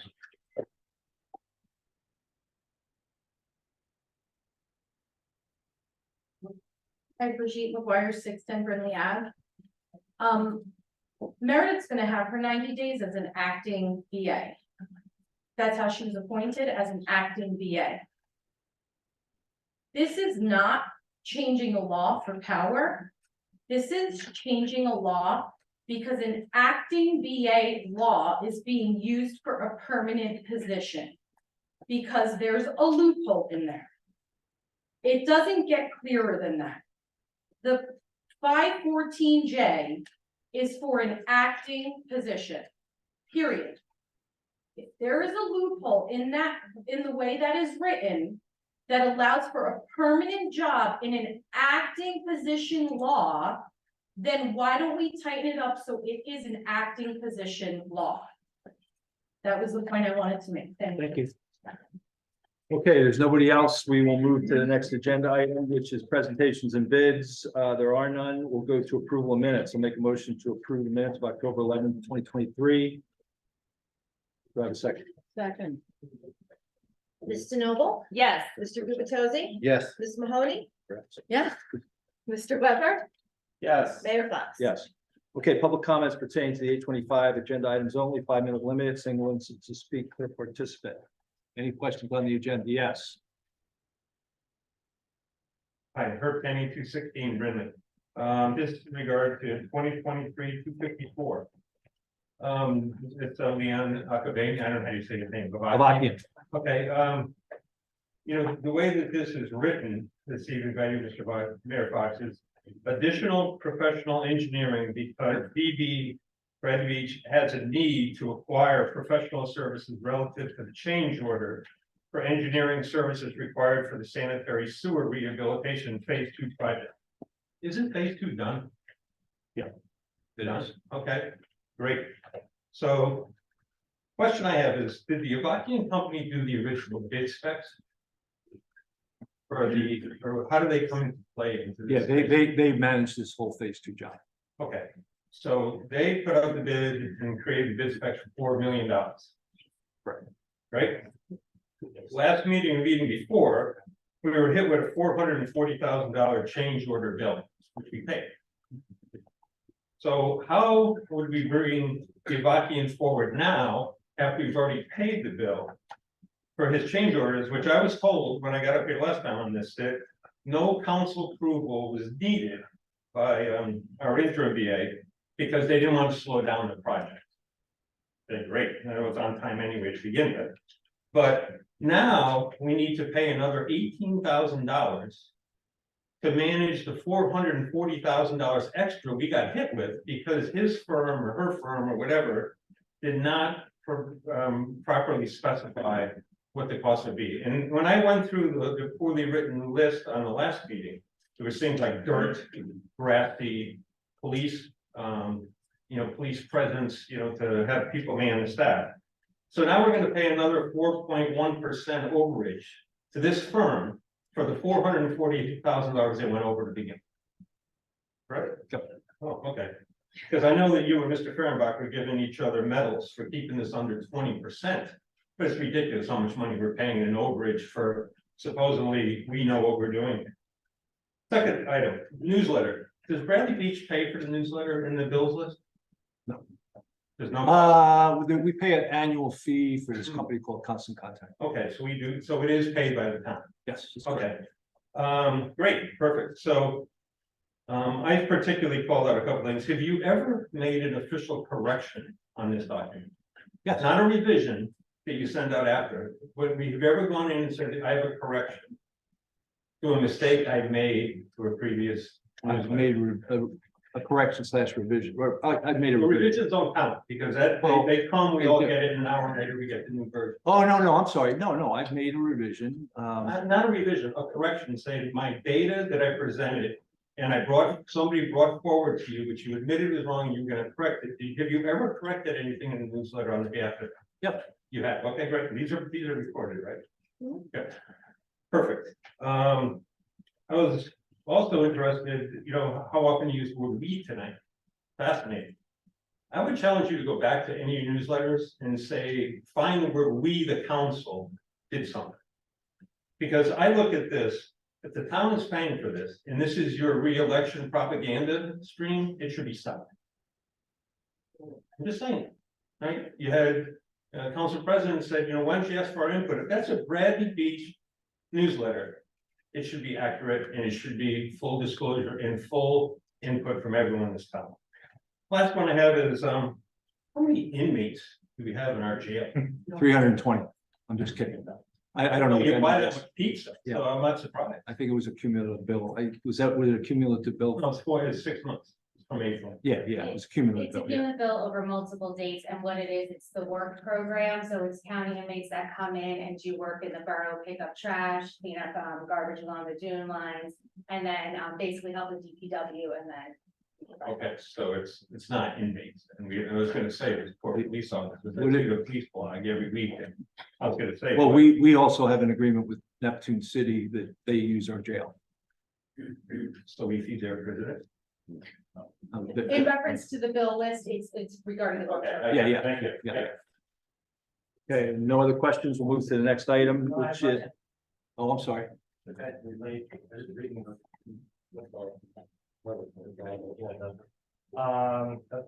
Dr. Tom Guarcy, 10 Burley Avenue.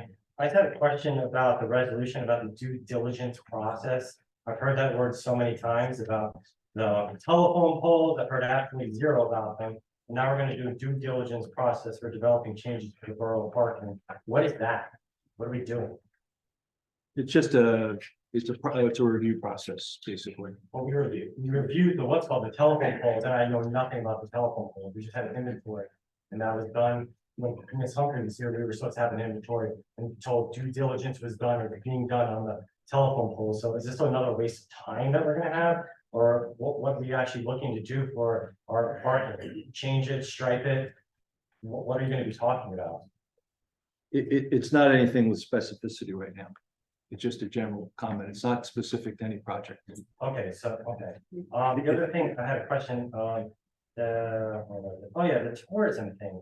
Well, I don't get that. Directing the borough chief financial officer to distribute funds from the Tourism Development Commission trust funds. Is that a different trust fund than the tourism fund? No, it's not. It's the same fund. Same fund. So we're trying to override the ordinance that we already have, that only the person that's the head of it. No, we'll talk about this a little later, Mr. McGuire, Dr. McGuire, but basically it is just the council making law. Something that really should already exist, which is the CFO should be getting proper authorization before funds are issued from the tourism trust, but that has not been happening. Only if okay, I understand. That makes sense. Okay, great. Thank you very much. Okay, we'll move to the next agenda item, which is, one second, I lost my spot. Ordinances. There are no ordinances for introduction or adoption tonight. Communications, we do have a DPW part-time hire.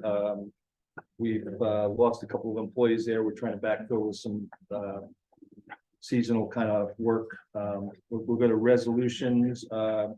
We first have the consent agenda resolutions, which are the bill list for October 25th, the approval of the annual borough bonfire on November 24th, the day after Thanksgiving, I believe, and the approval of a lien redemption refund for 703 4th Avenue in the amount of $1,834.10. So I make a motion to approve the consent Can I agenda. ask some questions? Just to follow up, and I appreciate, we sent the list questions, some of the same ones that you had. I just, since the inmate thing came up, and I appreciate that answer, but how long have we been doing this? Because I've never known that we have So inmates they- working in the town. Yeah, so they used to come twice a year prior to COVID, and then after COVID, now they only come once every couple of years. Okay, so I never remember feeding that. Is this new?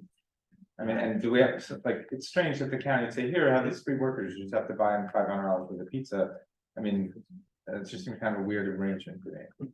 Is there a written arrangement where we say we'll feed them lunch? Do we know? Yeah, I can follow up.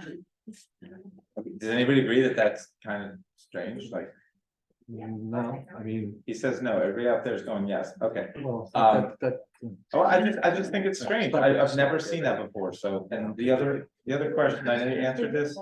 We have been doing it for years. Ever since I was a accounts payable gentleman, we're doing it. Okay, I've just never seen it. Yeah, no, before, so and I know other towns do it that I've worked in, so. that would give me a lot more comfort about it if I found out that Okay, that's I standard understood. and so it's in writing or whatever. The other thing, and I know you answered the question, acting administrator DeMarco, but for the natural lawn of America, they've got us down for they're doing lawn treatment in 4 different places. The Ocean Ave, all the lawn along Ocean Ave, Riley and Lake Terrace Parks. What's the other one here? The baseball field, and then the recycle yard, and the charge is the same for all, it's $417. The lawn in front of the recycle yard is like, it's as big as like the seats in front of me here, it takes up that much space. And the lawn, and it's the same charge, like, I just feel like this is, I know this is small potatoes, this is $417, but I just feel. Can we say to this company, like, hey, this is like a tiny patch of grass. Maybe you could charge us less than the entire, charge us the same as to treat the entire ocean front. So it was one bill for all the properties, and then what happens is the bill gets split between the different accounts so that there isn't one account taking the hit for the entire town, so it's evenly split across accounts.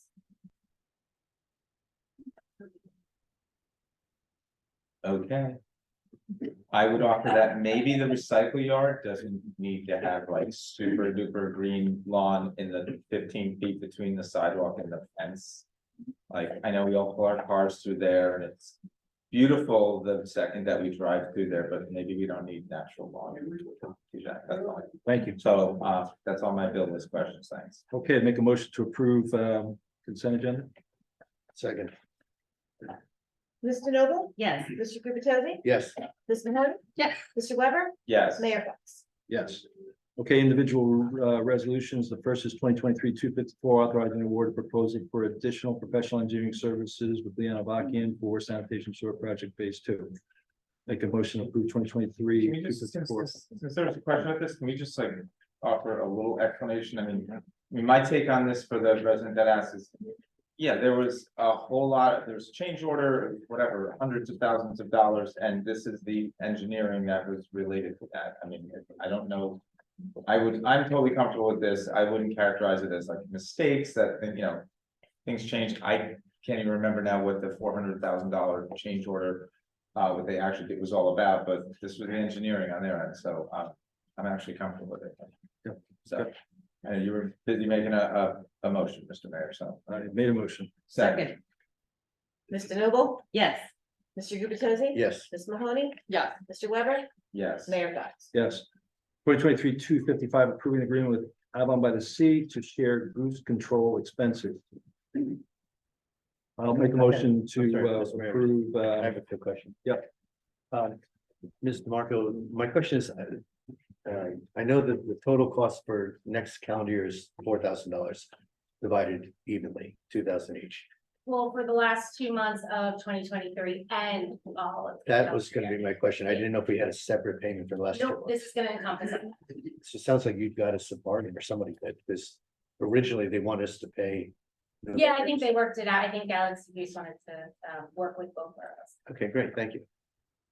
Okay, motion to approve 2023-255. Second, Mr. Noble? Yes. Mr. Gubatose? Yes. Ms. Mahoney? yes. Mr. Weber? Yes. Mayor Fox? Yes.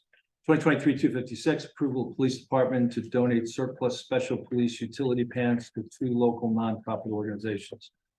Make a motion to approve 2023-256. Second, Mr. Noble? yes. Mr. Gubatose? Yes. Ms. Mahoney? Yes. Mr. Weber? Yes. Mayor Fox? Yes.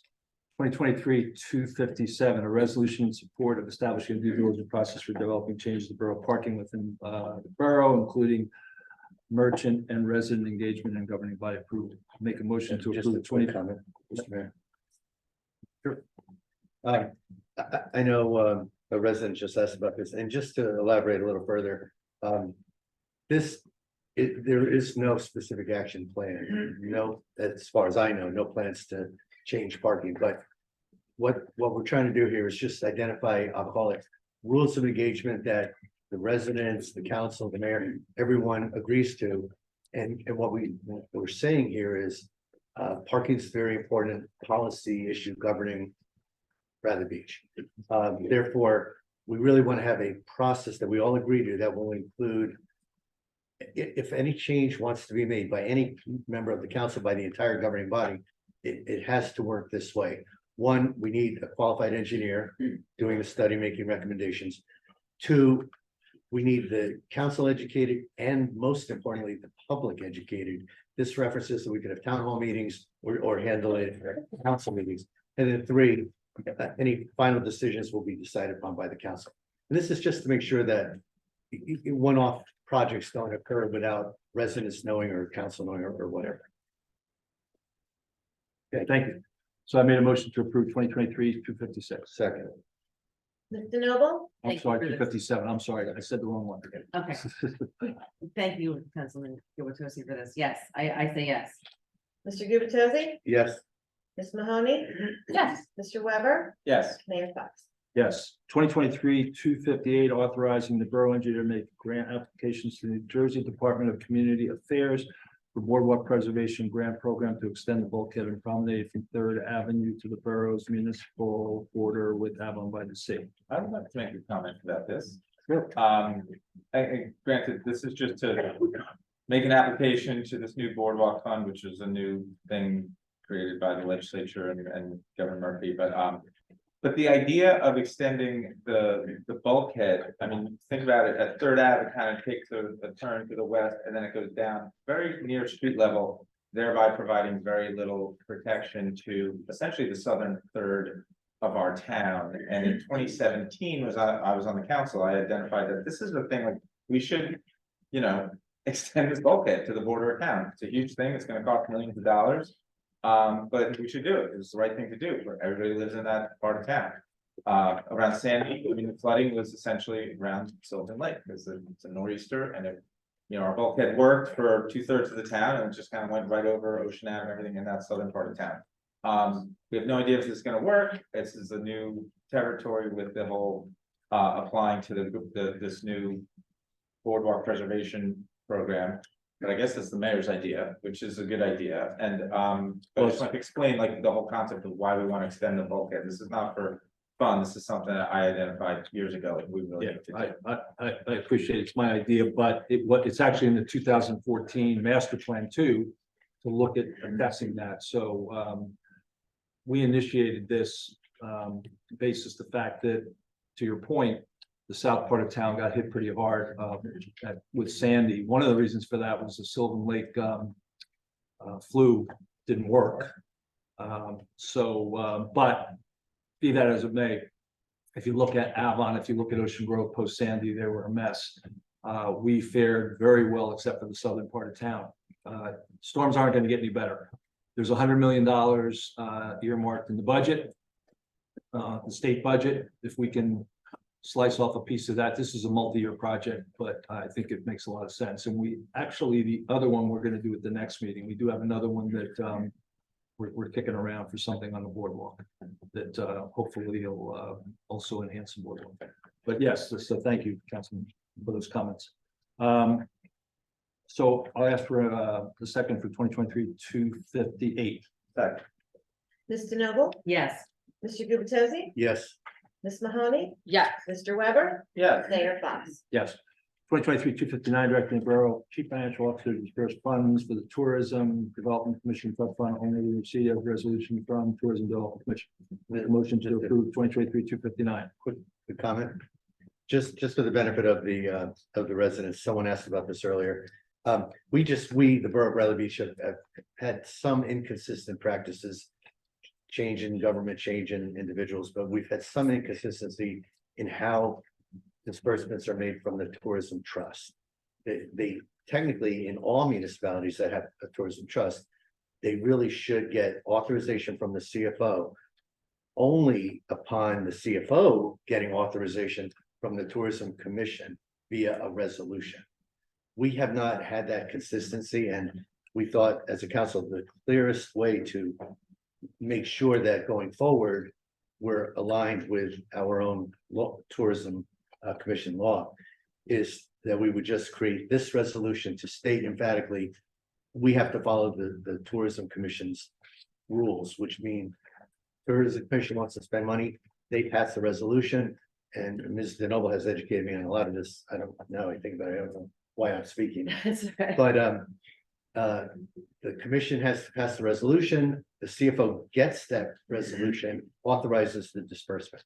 We just haven't been doing that consistently.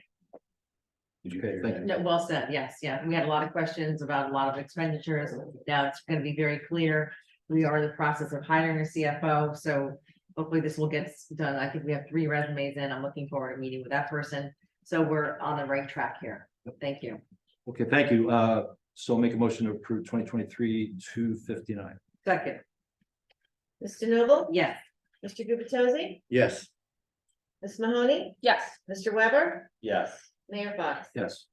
2023-260, authorizing the retention special counsel to conduct independent investigation of facts, circumstances surrounding certain collective bargaining negotiations conducted by Borough in 2022. Make a motion to approve 2023-260. Second. Ms. DeNoble? Yes. Mr. Gubatose? Yes. Ms. Mahoney? Yes. Mr. Weber? Yes. Mayor Fox? Yes. I'll make a motion to table 2023-223, basis the workshop discussion we had. At this point, there's no need to authorize the engineering firm to provide professional environmental services at this time. So I will make a motion to table that. Do I have a second on table Yes. 2023-223? Ms. DeNoble? Yes. Mr. Gubatose? Yes. Ms. Mahoney? Yes. Mr. Weber? I will abstain. Mayor Fox? Yes. And that's it for individual resolutions. We have no announcements, so we'll go to mayor and council reports. Got a couple things. We'll let the council go first. Councilman Weber, why don't you start off? Councilman Weber is gonna start off. Okay, I usually get to like listen and prepare and all this other stuff. I will start with some shade tree stuff, but I will leave some shade tree stuff for Mr. Noble. I've been talking about this for a very long time. And a non-mysterious person, Chair Larry Bagwell of the Shade Tree Commission, delivered these to me because we got these plates that can identify trees as part of our 130th anniversary. We want to identify trees that are older than Bradley Beach, and that's what this says if you can't read from there. And there are a number of them in town, and these are like the original residents of town. And Nick on the Shade Tree Commission has already identified probably like 25 trees in town that are like this. And they're not making any more of them, trees that are older than Bradley Beach. So let's recognize the one. We're gonna just get something to tie it around the tree and just put it there. And yeah, it's probably gonna be in someone's backyard because we don't have street trees that are older than the town. But I think it's kind of cool. And that was a neat little project that a lot of people, especially Nick and now Larry, with this getting this thing over the finish line, did on the Shade Tree Commission. So I really appreciate that. And I'll leave the tree planting news for Ms. DeNoble. On Fletcher Lake Commission, I'm gonna have a question for Greg, so Greg, if you're ready. It's ready. All right, it's about the, putting up the sign, doing the ordinance so we can put up a sign on the footbridge. As you'll recall, the Fletcher Lake Commission wants something on the footbridge that says it's not for motorized traffic, like no scooters and no, electric bikes and things like that. Are we supposedly Neptune good to So go? Gene told me that he passed orders, he's supposed to send it to me, and I should have it here for the next meeting. Okay, terrific. So the 10th, we get this done before the end of the year. So, Hopefully, I mean, is everyone okay with just bringing it for introducctions? It's Oh, really, yeah. there's really no option as to what it says, it's got a match there. sure, okay. You guys- Yeah, and you guys are it's okay? tricky because it has to be exact wording because it's, as their ordinance, so. Hence the coordination is needed. So that's really my only update from Fletcher Lake. I'm sure the mayor is going to talk about there's a ceremony on the other side of the lake to dedicate their brand new bulkhead. There's a giant new bulkhead that you can see from our side of the lake, in all its glory. And I know there was a very wet, celebration. The mayor, I'm sure will update people on that. Quite wet. Yeah, it was quite wet and I stayed quite home because it was quite wet. Hey, it wasn't my bulkhead, it's not in my town, so I had nothing to do with it. I think that's it for my report, but I would love to reserve the right to come back to me if I remember something else, but we'll leave it at that, and thanks very much. Okay, Councilman Gubertosi. Thank you, Mr. Mayor. Have a police report from our own Captain James Arnold. The following is the police activity report since the last borough meeting, which occurred on October 11th, 23. The police made 1 arrest. The police took 2 reports of theft. The police investigated 4 motor vehicle crashes. The police would also like to announce that this Saturday, October 28th, from 10 a.m. to 2 p.m., Bradley Beach Police Department is hosting a collection site for DEA National Take Back. This is a nationwide event and offers free and anonymous disposal of unneeded medications. So again, that's between 10 a.m. and 2 p.m. on October 28th, this coming Saturday. As the liaison for the Sylvan Lake Commission, want to provide a couple quick updates. One, as most residents know, Sylvan Lake has been challenged for probably at least 2 decades regarding the health of the lake. And it's a fairly shallow lake, and it collects a lot of sediment that it ultimately can be challenging to the ecosystem there. And over the years, the borough and in conjunction with Avon have looked at possible opportunities to dredge the lake to create greater depth and improve water quality. There have been challenges to getting that done, but over the past couple of years, and I've reported on this periodically, there's a team of environmentalists, engineers, Monmouth University, and the American Littoral Society, who have been working very diligently to secure New Jersey state environmental approvals and to secure private, county, state, and federal funding. So you've heard me say things to that effect for a couple of years, but what's really exciting is there is a presentation planned at the Avon Marina Building on Wednesday, November 1st at 7 p.m., where they're going to bring all residents that are interested up to speed on their progress to date and be able to field questions. So our residents in Avon can really come up to speed. Separately, but on a related note, the commission chairperson, Ann Politi, is working with our acting VA, Ms. DeMarco, to receive budget dollars for commission use. These are dollars that were budgeted for the commission, but we have not yet expended those dollars. So they're working to get that done by the end of the year. Then I don't want to steal too much. I thought I was going to be stealing some of Mr. Weber and or the mayor's thunder, but I was at the Fletcher Lake Commission. Broader than that, the bulkhead ceremony that Mr. Weber referenced. I previously had been a liaison for Fletcher Lake. I knew a lot of the people. I just want to give my own observations, but I'm sure the mayor will have a lot more to add. But it did occur last Sunday in the rain. Neptune City and Bradley's own participated, both of our mayors. But I want to recognize the great work conducted by this commission and the leadership of their chairperson, Anthony DeMeo. Also, Mr. DeMeo made a small speech in which he attributed so much of the commission's success to their former chairperson of almost 30 years, Mr. Al Quixley. And to me, it was a very touching tribute to Mr. Quixley. I didn't know him well, but I did align with their commission in my liaison role for about a year. And he was a bastion of strength for that commission. So I just wanted to make reference to that. Let's see, back on October 11th, we held a council workshop for discussing the BBBCA memorandum of understanding. And right now, the one that exists is a little incomplete. As far as I know, it hasn't been signed. But I thought it was a very productive meeting, session, workshop.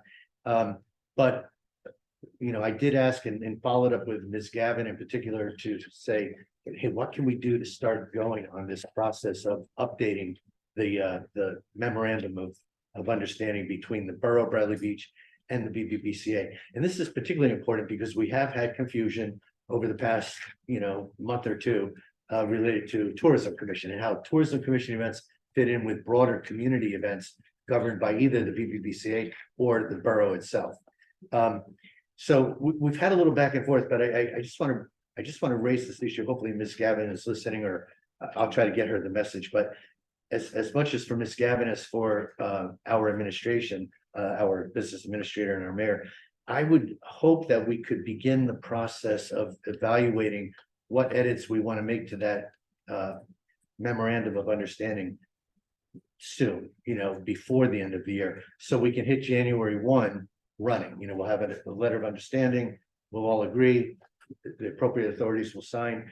And I just want to make sure that we have agreement on things like what's tourism, what's not tourism, how much involvement the borough would have. There's some things I think we all accept. We share calendar, we share a single calendar so our residents can see what's going on. But there's just a lot of collaboration that I think just needs to be better articulated. So I'm hoping that we can begin a process, whatever that looks like, over the next month or so, and hopefully have something in place for us by January 1st. And then finally, I don't know if anyone else has this on their agenda to discuss now, but I plan to attend a bingo night tomorrow night, and I don't know if anybody else is aware of this, but it's sponsored by the Friends of the Library to support the 8th grade scholarship fund and the kindergarten program. So very worthy cause. It's tomorrow night, Thursday, October 26th. It's at the Firehouse Banquet Hall. I'm told that even if you don't have tickets yet, you can show up before 5:45. Anytime before 5:45, you can get tickets. Oh, it's at 4. Oh, show up at 5:45. Okay. And okay. I should have had you read this announcement, Tracy, but show up at 5:45 to get tickets, and the tickets cost $15 a person. Anything else I should add on that? Okay, that concludes my report. Thank you. Thank you. Councilwoman. Okay, sure. I had my first meeting with BA DeMarco and Mayor Fox, and I think it went really well. And we are working towards. I would agree. Thank you. And we are working towards getting some kind of quarterly budget actuals. Thank you. I could articulate this when I spoke with them. Actuals printed out for us and for everybody. I had made comments about the bills list and how come we don't have a running accounting, and BA DeMarco explained to me that, well, the bills list really doesn't tell you much more than purchase orders. So we had a conversation, and I said it would be great to have wages and salaries and how much we're paying out of every fund. And they said, great idea. So on a quarterly basis, we'll do a budget accounting of where we are for each quarter against each fund. We have a couple of things to work out, things like that, but we're moving in a great direction. So I thought it was a great conversation. I have a report out from the Land Use Board. 3 applications were approved on October 19th, 2023. Number 1, 204 Newark Avenue. The applicant proposed to construct a new single-family dwelling with garage apartment, in-ground swimming pool and driveway. The applicant requested approval for development of an existing non-conforming lot for a fully conforming project, with the exception of a lot width which was 5 feet short. Only one variance was needed and approved by the board in a 9-0 vote.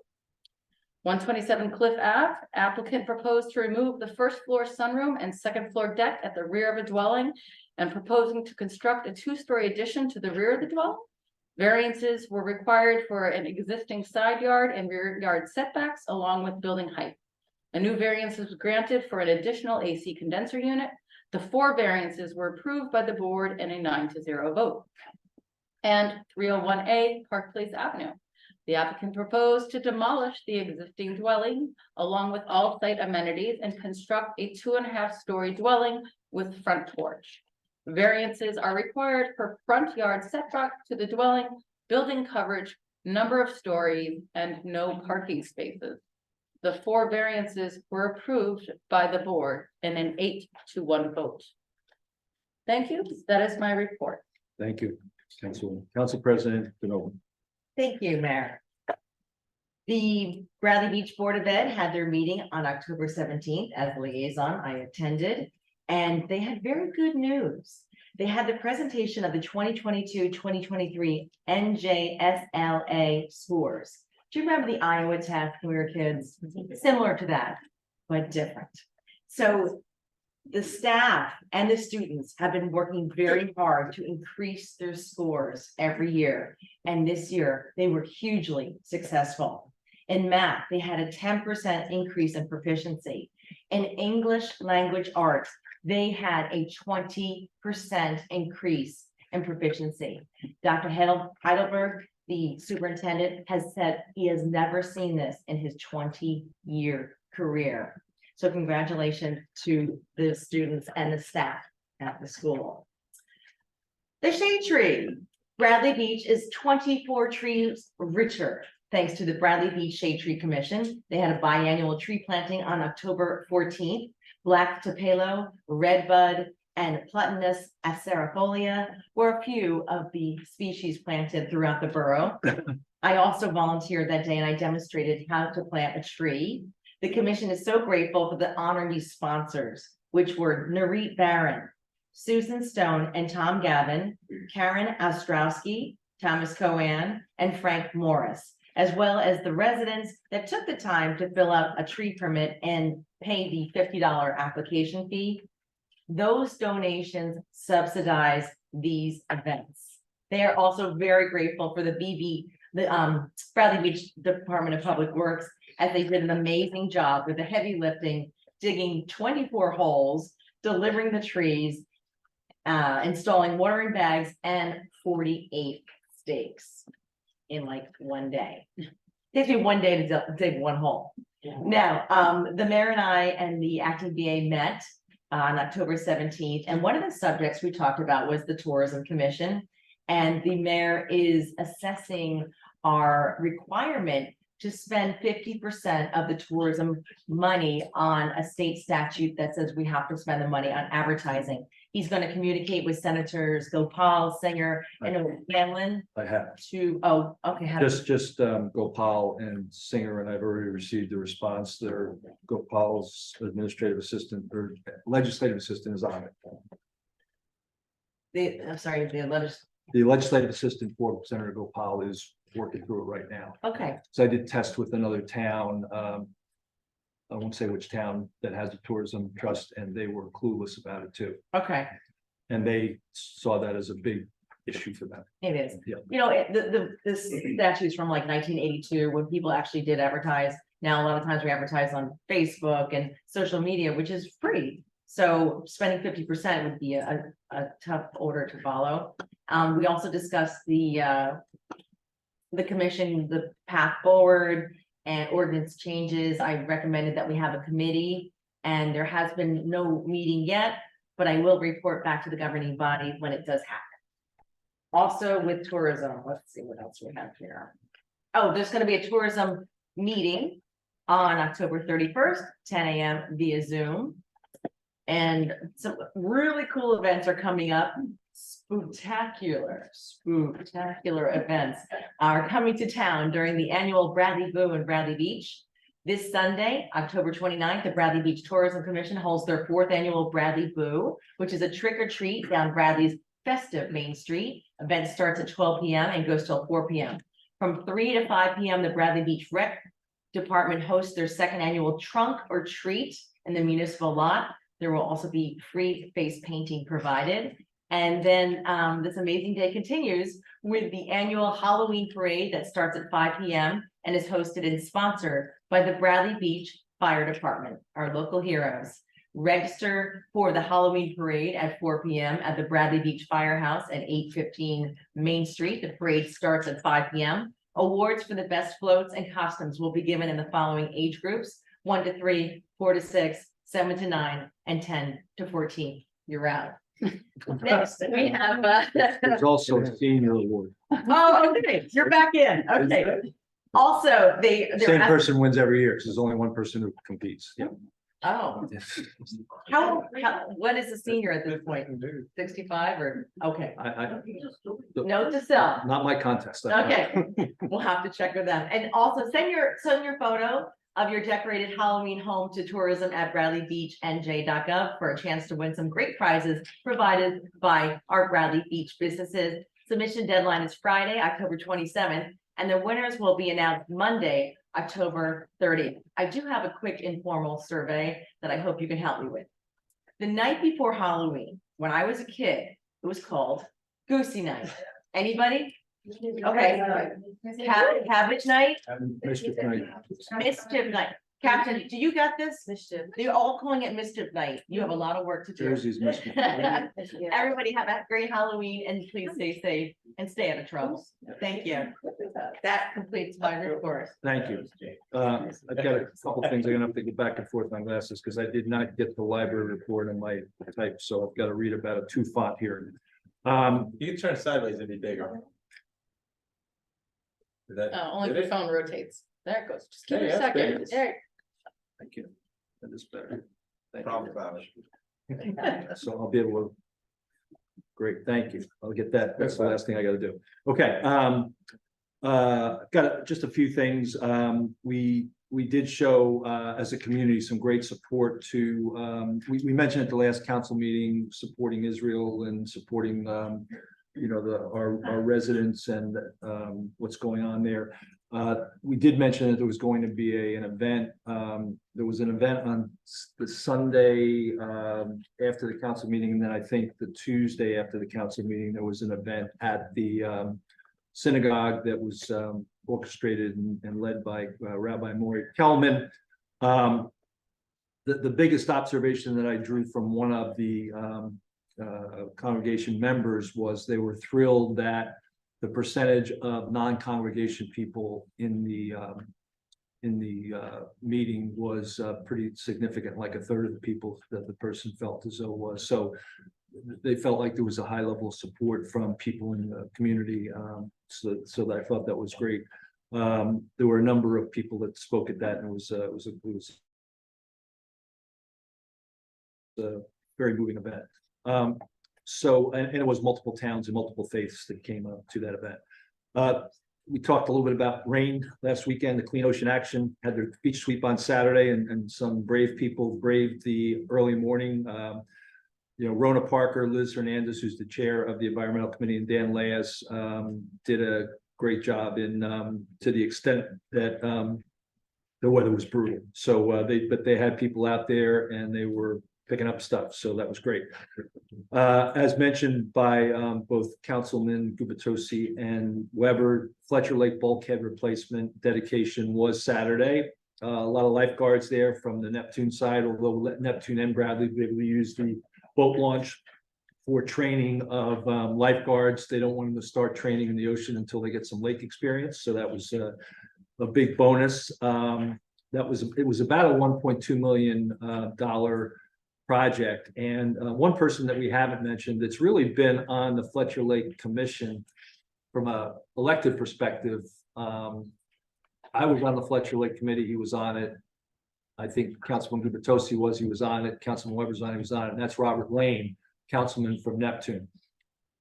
We were having this conversation with Robert 2 years ago about the bulkhead that it really collapsed and it was really a safety hazard, an environmental issue, et cetera. He really pressed very hard on the Neptune side to get that done, and they did a spectacular job. As was said, the mayor of Neptune was there, and we were able to have some more discussions about some projects they have that they're trying to cross into Bradley with, and we're trying to figure out, can we work together on it or not? So there's some things coming out of that hopefully will be productive. But it was a really good event, and as Councilman Gubitosi said, Anthony DeMaio has picked up from Al Quixley, and I really compliment Anthony in that he got 4 boxes of stuff when Al passed away. He sorted it out, reorganized, redid the bylaws, redid the finances to make sure we had the right stuff going on from a banking standpoint, and he's done a really good job. So I was happy that he did mention Mr. Quixley though. Mayor's Wellness Campaign, we had our 4th walk of the year. We have 1 more to go. This was Healthy Dog, Healthy You. We had about 20 dogs and as many companions or more that enthusiastically participated. One of our residents, Kathleen Heaney, who's a DVM, Doctor of Veterinary Medicine, and she's president of the Heaney Veterinary Consulting. She did a really great job explaining common disease states and preventive strategies for your dog's health. I was dumbfounded by the amount of stuff that can go wrong with your dog in her speech. And one that completely surprised me was, I think she called it dead tail or something, that if a dog goes into the ocean and it's too cold, oftentimes their tail just goes out of commission for a couple of weeks, and it's a pretty painful situation. So never heard of it, but she had a number of things that also she caught me after it and talked to me about. If you ever consider a dog beach, here's what you need to think about. So she's going to be a great resource for us potentially going forward. I'm not talking about a dog beach. I'm just saying she made that comment. I'm not professing for that one way or the other. But we did have it was a great, the weather Sunday was a heck of a lot better than Saturday. So It was a thanks. beautiful day. Yeah, thanks to Barb Johnston, Rona Parker, Robin Flips, and Courtney Pappas, and DPW. They did a great job. As mentioned, there is a joint Avon Bradley Beach meeting at the Avon Marina on the 1st of November. I think it's going to be a really valuable meeting, and people should try to attend if they can, because it has more to do, from my perspective, with changes on the Bradley Beach side than the Avon side. We really haven't made a lot of change as Avon has in the last few years, and for multiple reasons, but they're going to get out there and start talking about that. So that'll be very interesting. We did get we had a conversation. We have a periodic discussion with fire and first aid, and I don't have a fire and first aid report today because I didn't get it. So I will make sure we cover it in the next meeting. But we did have a discussion, and for those who read the newsletter, we're soliciting for a volunteer to help with some of the bookkeeping and administration at the fire department. So Meredith and I met with a few folks, and we're just kind of going to see what we get on that, just to make sure we're executing well and working in sync. So if somebody is interested in that, there's an application process on the website. I'm going to now just mention a couple of highlights on the library. Thursday, November 2nd, there's a Create a Wildlife Habitat at 2:30 in the afternoon, so it's right after school. I think that'll be very interesting. Tuesday, November 7th at 6 p.m. It's all together now in the reef. They're going to be talking about life on reefs, most beautiful natural wonders of the world, and it's for children from 4 to 12. On Thursday, November 9th, there's a wellness book club. This is in conjunction with the Mayor's Wellness Campaign. We're developing book discussions. Gigi Naples is going to be facilitating a discussion at that November 9th meeting, to Tuesday, November 14th at 2 p.m. Wind, salt spray. There's going to be some sand, and there's going to be a seashore challenge at that meeting. Thursday, November 16th, Patricia Senku-Radowski, who is featured in Chicken Soup for the Soul, will be at the library to talk. There's registration for that. And last, on November 30th at 6 p.m., the Navasink Brass is a professional brass guitar quintet. I'm not sorry, it's quintet. Comfortable with all styles of music. They're going to play at the library. So I'll get this out more in a newsletter format so that people can see it, but I just wanted to highlight a few things.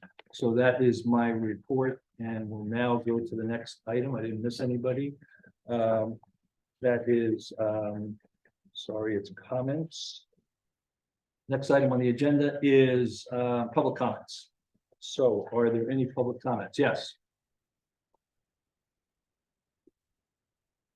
Pamela, 302 Fourth Avenue. I saw in the newsletter that, I read it right, that we were selected to get a grant of $265,000 for recreation in Center Park. $267,000, yeah. I think it's I 267. copy pasted 265, Okay. but anyway. 2,000. So I assume that's by our rec center? Yep, The park there? Yep. Okay, so my question is, the tennis court there has been decrepit and Yep. it is a Needs work. pickleball Pickleball, yep. court now. Is there consideration to have a real tennis court without pickleball lines? Because for anybody who plays tennis, that's just, it's not even a compromise. It's just a bad thing. I don't know if there's tennis players even in this room, but I know there's a lot of tennis players in the town of Bradley Beach. And so it'd be nice to have a real tennis court without pickleball lines on it. That's just wondered if that's considered, or if anybody's done any research instead of it just being, we live in a democratic society. I'll go back to the process before, as far as how we got our VA, nothing against Meredith, but the process was not a democratic process. It was more of like a dictator process. So I just fear that this will be one person's decision and not be considered as far as research goes, and maybe the business administration does, the VA does research on, what do people like in our town, what would they like, but I think one tennis court would be nice, a real. Thank you. Yes.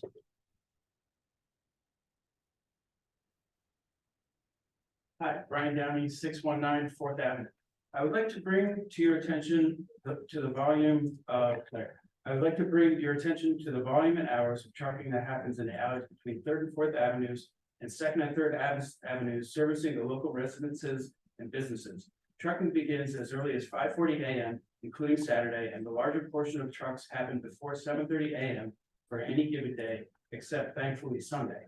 I have researched some codes and will first reference 286-15 private collectors, which states no collection shall be performed before 7 a.m. or after 10 p.m. Now I will reference code 310-3 unlawful acts. Section G, loading operations, which prohibits loading and unloading any type of vehicle between the hours of 6 p.m. and 8 a.m. the following day. Section K, refuse compacting vehicles, prohibits disturbing noise between 6 p.m. and 7 a.m. the following day. And finally, Section O, standing motor vehicles. This refers to trucks idling with auxiliary equipment for longer than 3 minutes. There are refrigeration trucks as early as 6:40 a.m. and throughout the day idling while loading or unloading for up to 40 minutes at a time. From my understanding of what I have read here, this code covers every district and zone these vehicles can park in.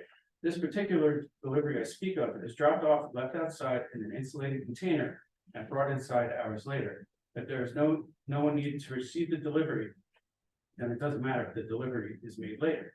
In my 7 years of observation, I cannot see the purpose of trash and recycling collection before 8 a.m. for the residents, landlords, tenants, and business owners. It seems to only serve the collection and delivery companies, which are not located in Bradley Beach. The fact that the staff of the trucks are yelling to each other for communication proves that these trucks are operating at an extreme volume, which would be more tolerable at a later hour.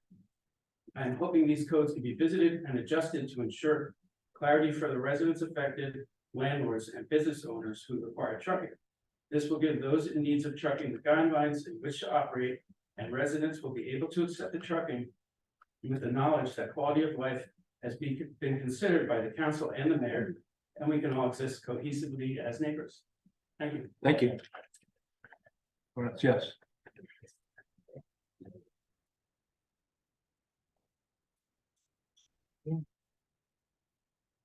Hi, Brigitte McGuire, 610 Brinley Ave.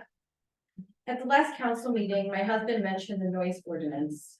I'd like to also ask the council to bring that back up to workshop because of how it's been used in town. If summons are being written referencing the opening of the ordinance 310-1, then it means no other part of the ordinance matters. Construction noise, music, lawnmowers, etc. The details in the ordinance do not matter. I've lived here for just about 13 years, and every year we have a big party with music until 10 p.m., specifically to follow the noise ordinance.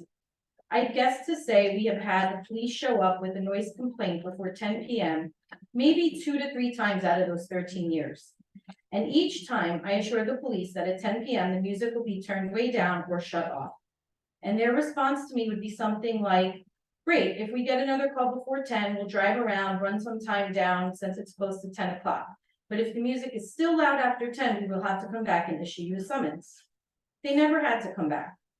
This is a major reason why we love living in Bradley Beach. Small town living, small town fun, small town respect between residents and law enforcement.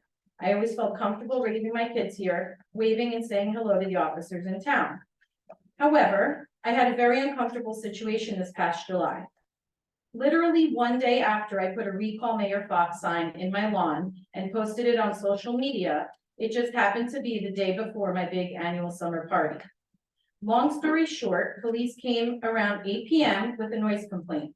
I told them my DJ would be done by 10 o'clock and they said I still had to turn down the music. I mentioned that according to the ordinance, I had until 10 p.m. And they said if they had to come back, I'd be issued a summons. I was definitely tipsy, having a good time, and they told me I was being disrespectful. I apologized for that, but was trying to make my point that I had until 10 p.m.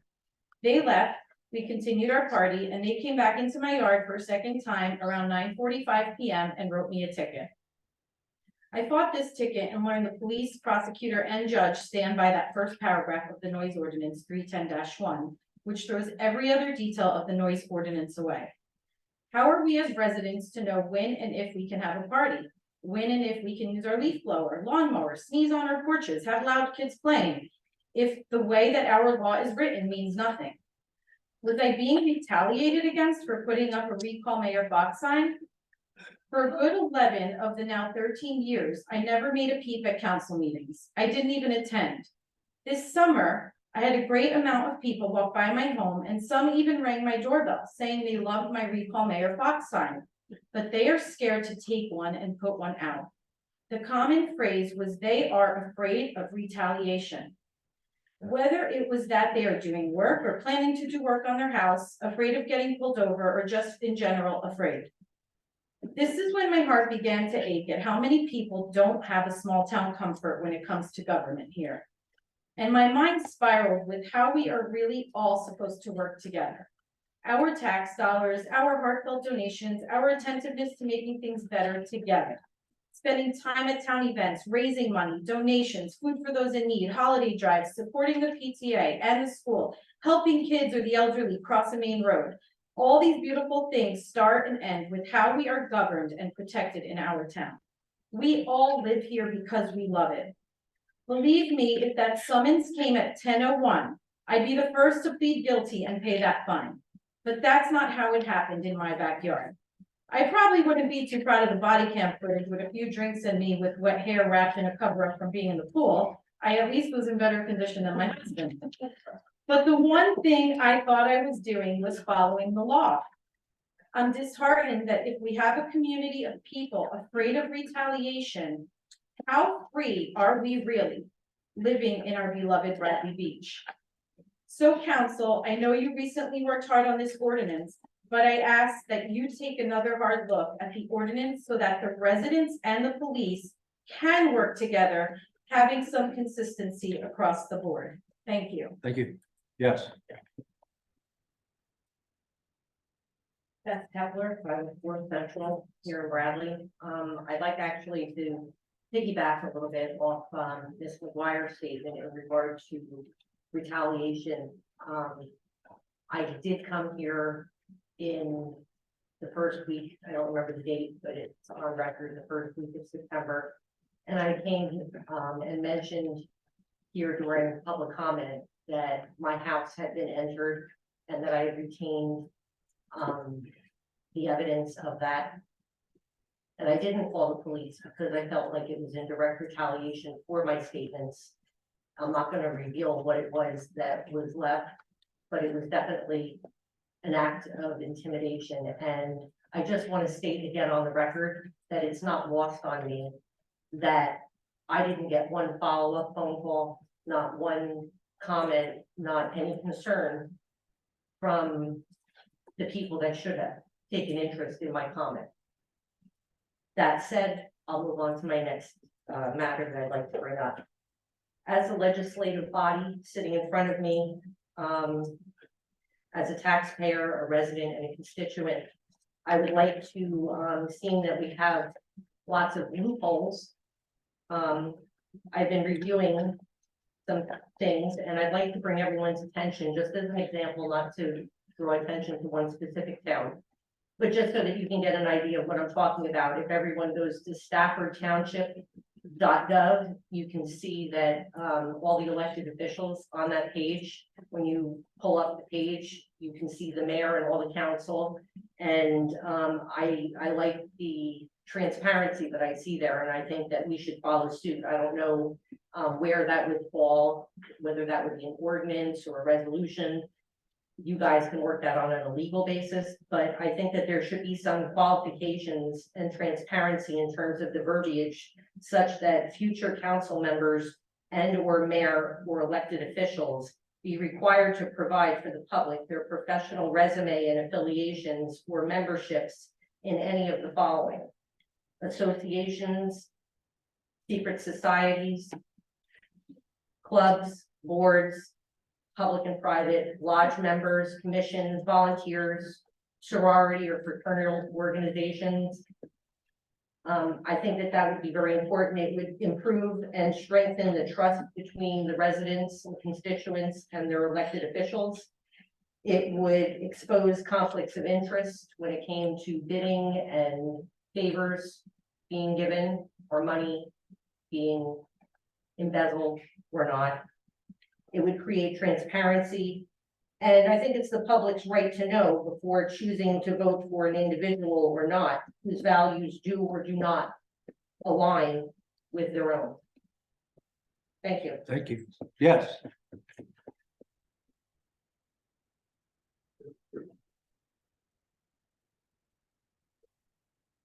Rosemary Purcell, 415 Park Place Avenue. My concern is the real estate taxes in this town. At the rate they're being raised. When you campaigned, Mayor Fox, your statement was, I will keep this town affordable. Well, you missed the mark on that one.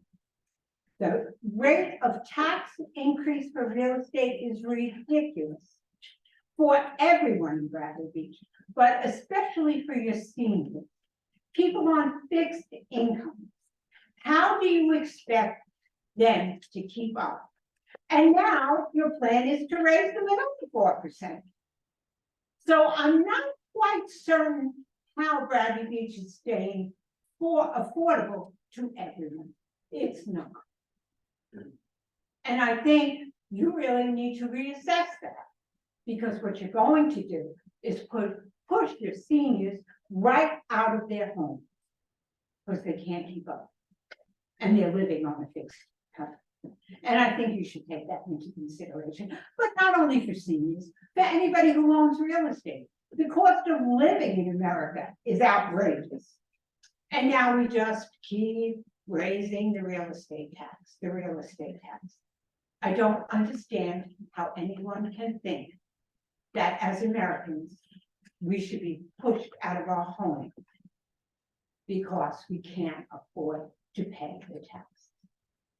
I think you should reconsider. Thank you. Yes.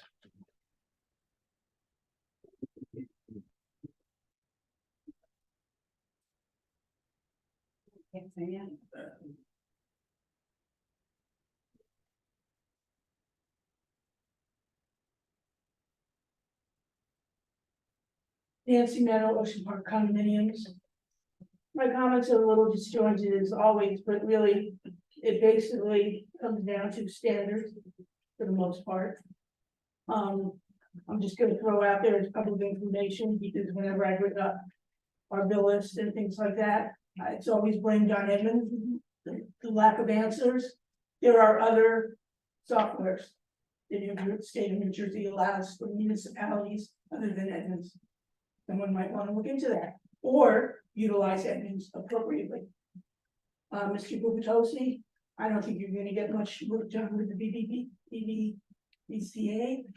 Prior to the end of the year, because we only have 2 meetings left. I wonder how that happened. We're supposed to have 4. I don't know if this is a thing to legislate, or if it's to have somebody, I guess the COO, do their job in management. But do we not have a dress code for employees? Do we have a code of attitude for employees towards the public, AKA the people who pay their salary? A code of how to speak to people from employees. As the mayor said this evening numerous times, words do matter. But I guess it's only when it's convenient.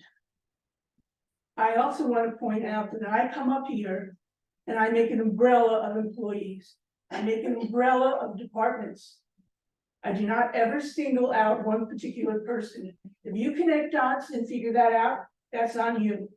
However, this evening, when a proposed ordinance change was brought up, and no one that brought up did not mention a position or a person, Tom, Dix, and Harriet's in here were sitting there spewing names.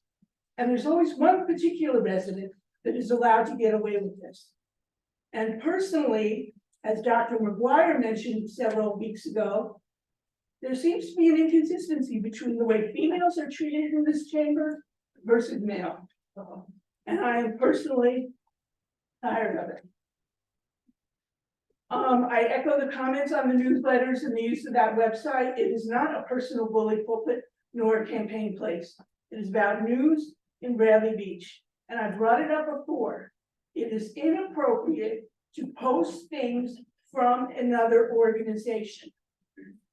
A link to that organization is nice, makes sense.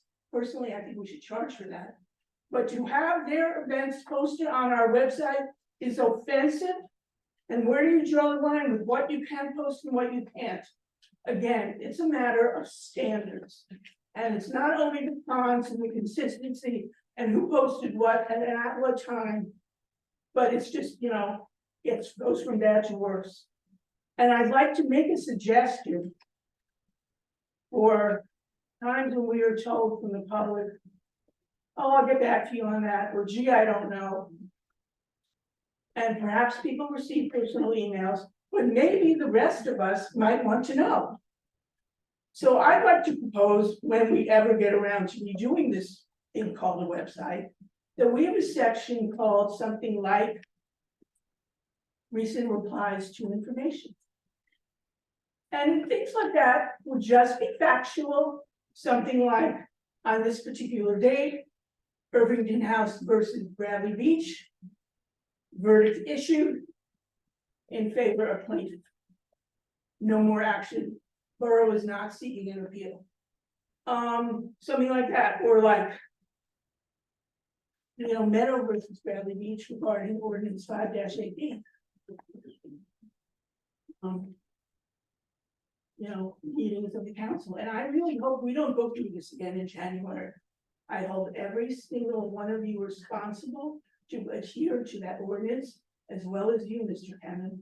We should be advising them not to, word for not comply, uncomply, and not comply with an ordinance.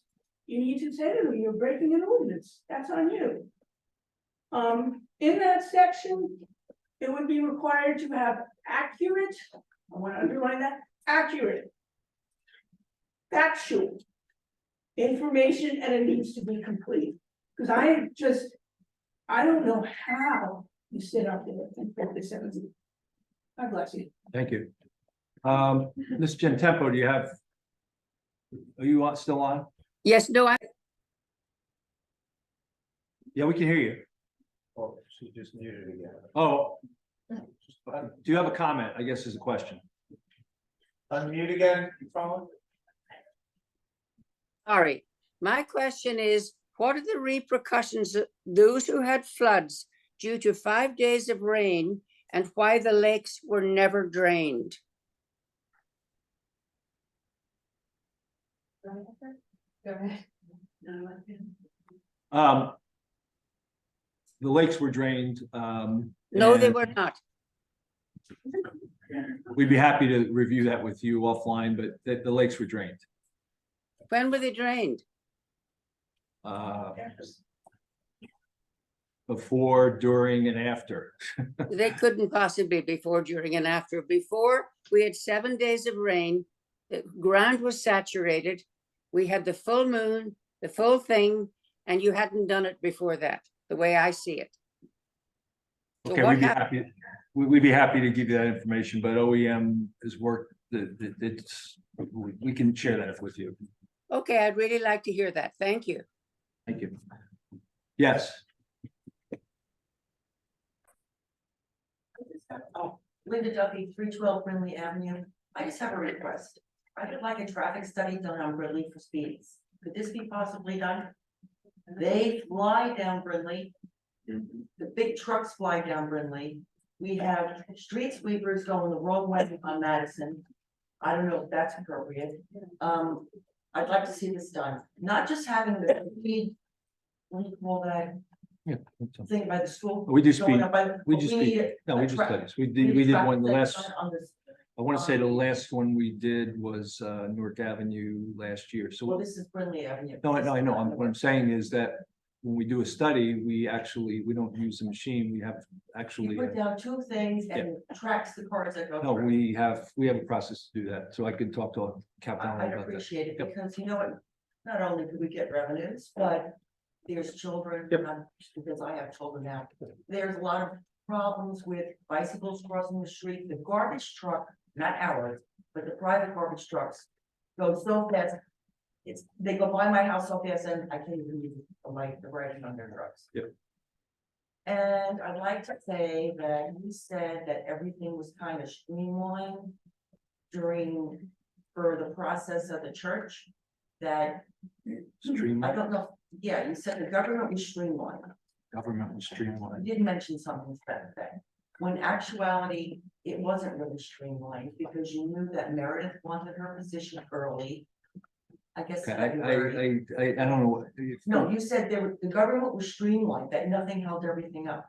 But that it was insinuating that Al kind of, or Mr. Gabinatowski, yes, that's exactly what I heard. I never used the term streamline, so maybe we could talk after. Continuity, maybe that's the Oh, word. continuity of government. Oh, I thought you were So there talking was no about the continuity church. of I'm sorry. government, Because when she was recusing herself all the time for voting and wasn't showing up, and then we had the lawsuit, it kind of held everything up anyway.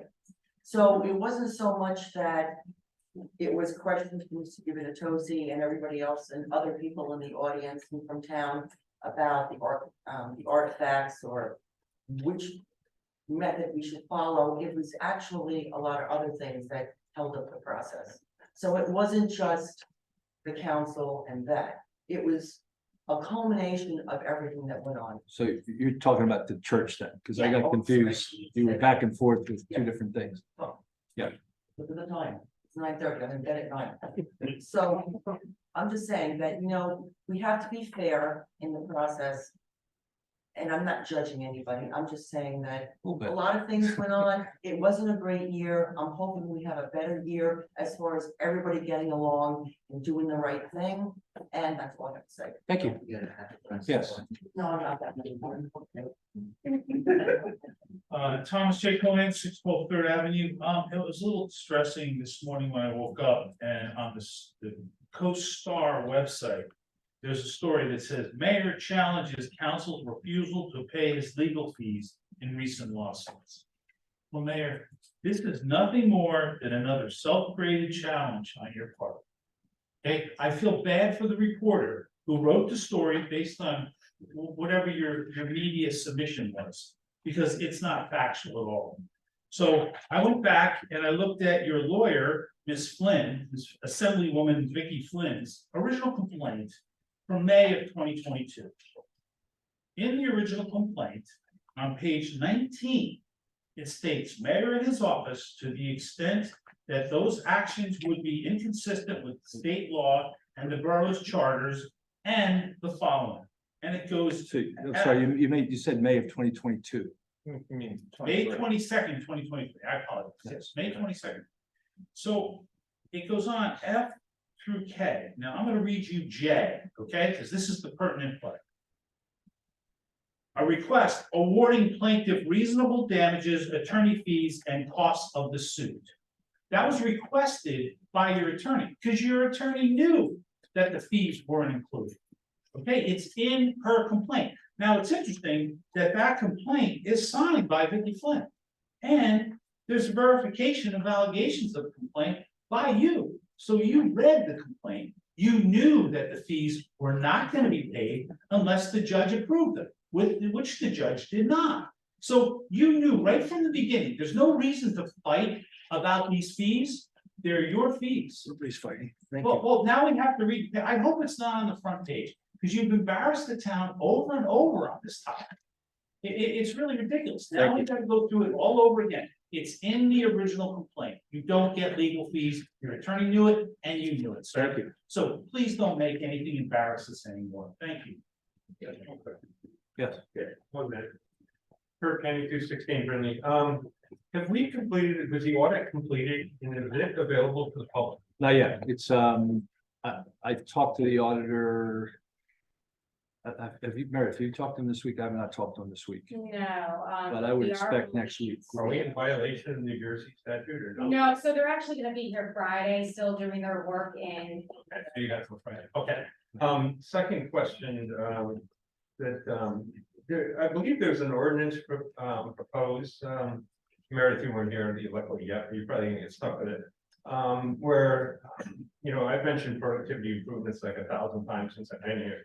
And I believe there was an ordinance created that the DA was gonna get together with you, Mayor Fox, and put together a proposal of some potential productivity savings to lower taxes like the one we was talking. Is that ever, I know it's way late. No, it's in process. It's in process, yes. Yeah, but it wasn't supposed to be due in 90 days. Well, no, there was a first pass done and we're Okay. continuing to build on that as we build the 2024 budget. 2024, yeah, 2024, yeah. So it'll be done in 2023 or, I mean. Well, it's gonna be an ongoing process. We've come up with a number of items, but now we're gonna, what do we incorporate into 2024? What can we do in 2023? So we are doing that. Okay. Yeah. Thank you.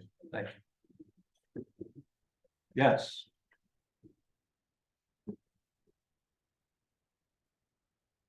Hello, Kate Sweeney, corner of Redwood Boulevard. I have a question about the bulkheading project, with the state funding, the 258.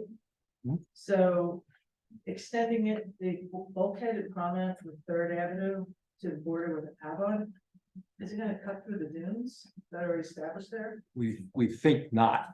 Okay. We think What there's a about way, there's, the public, restroom area. no, that's a jetty around that, so there's a way of making one turn and we're okay. I think that the engineers are working on it right now. Be preserved.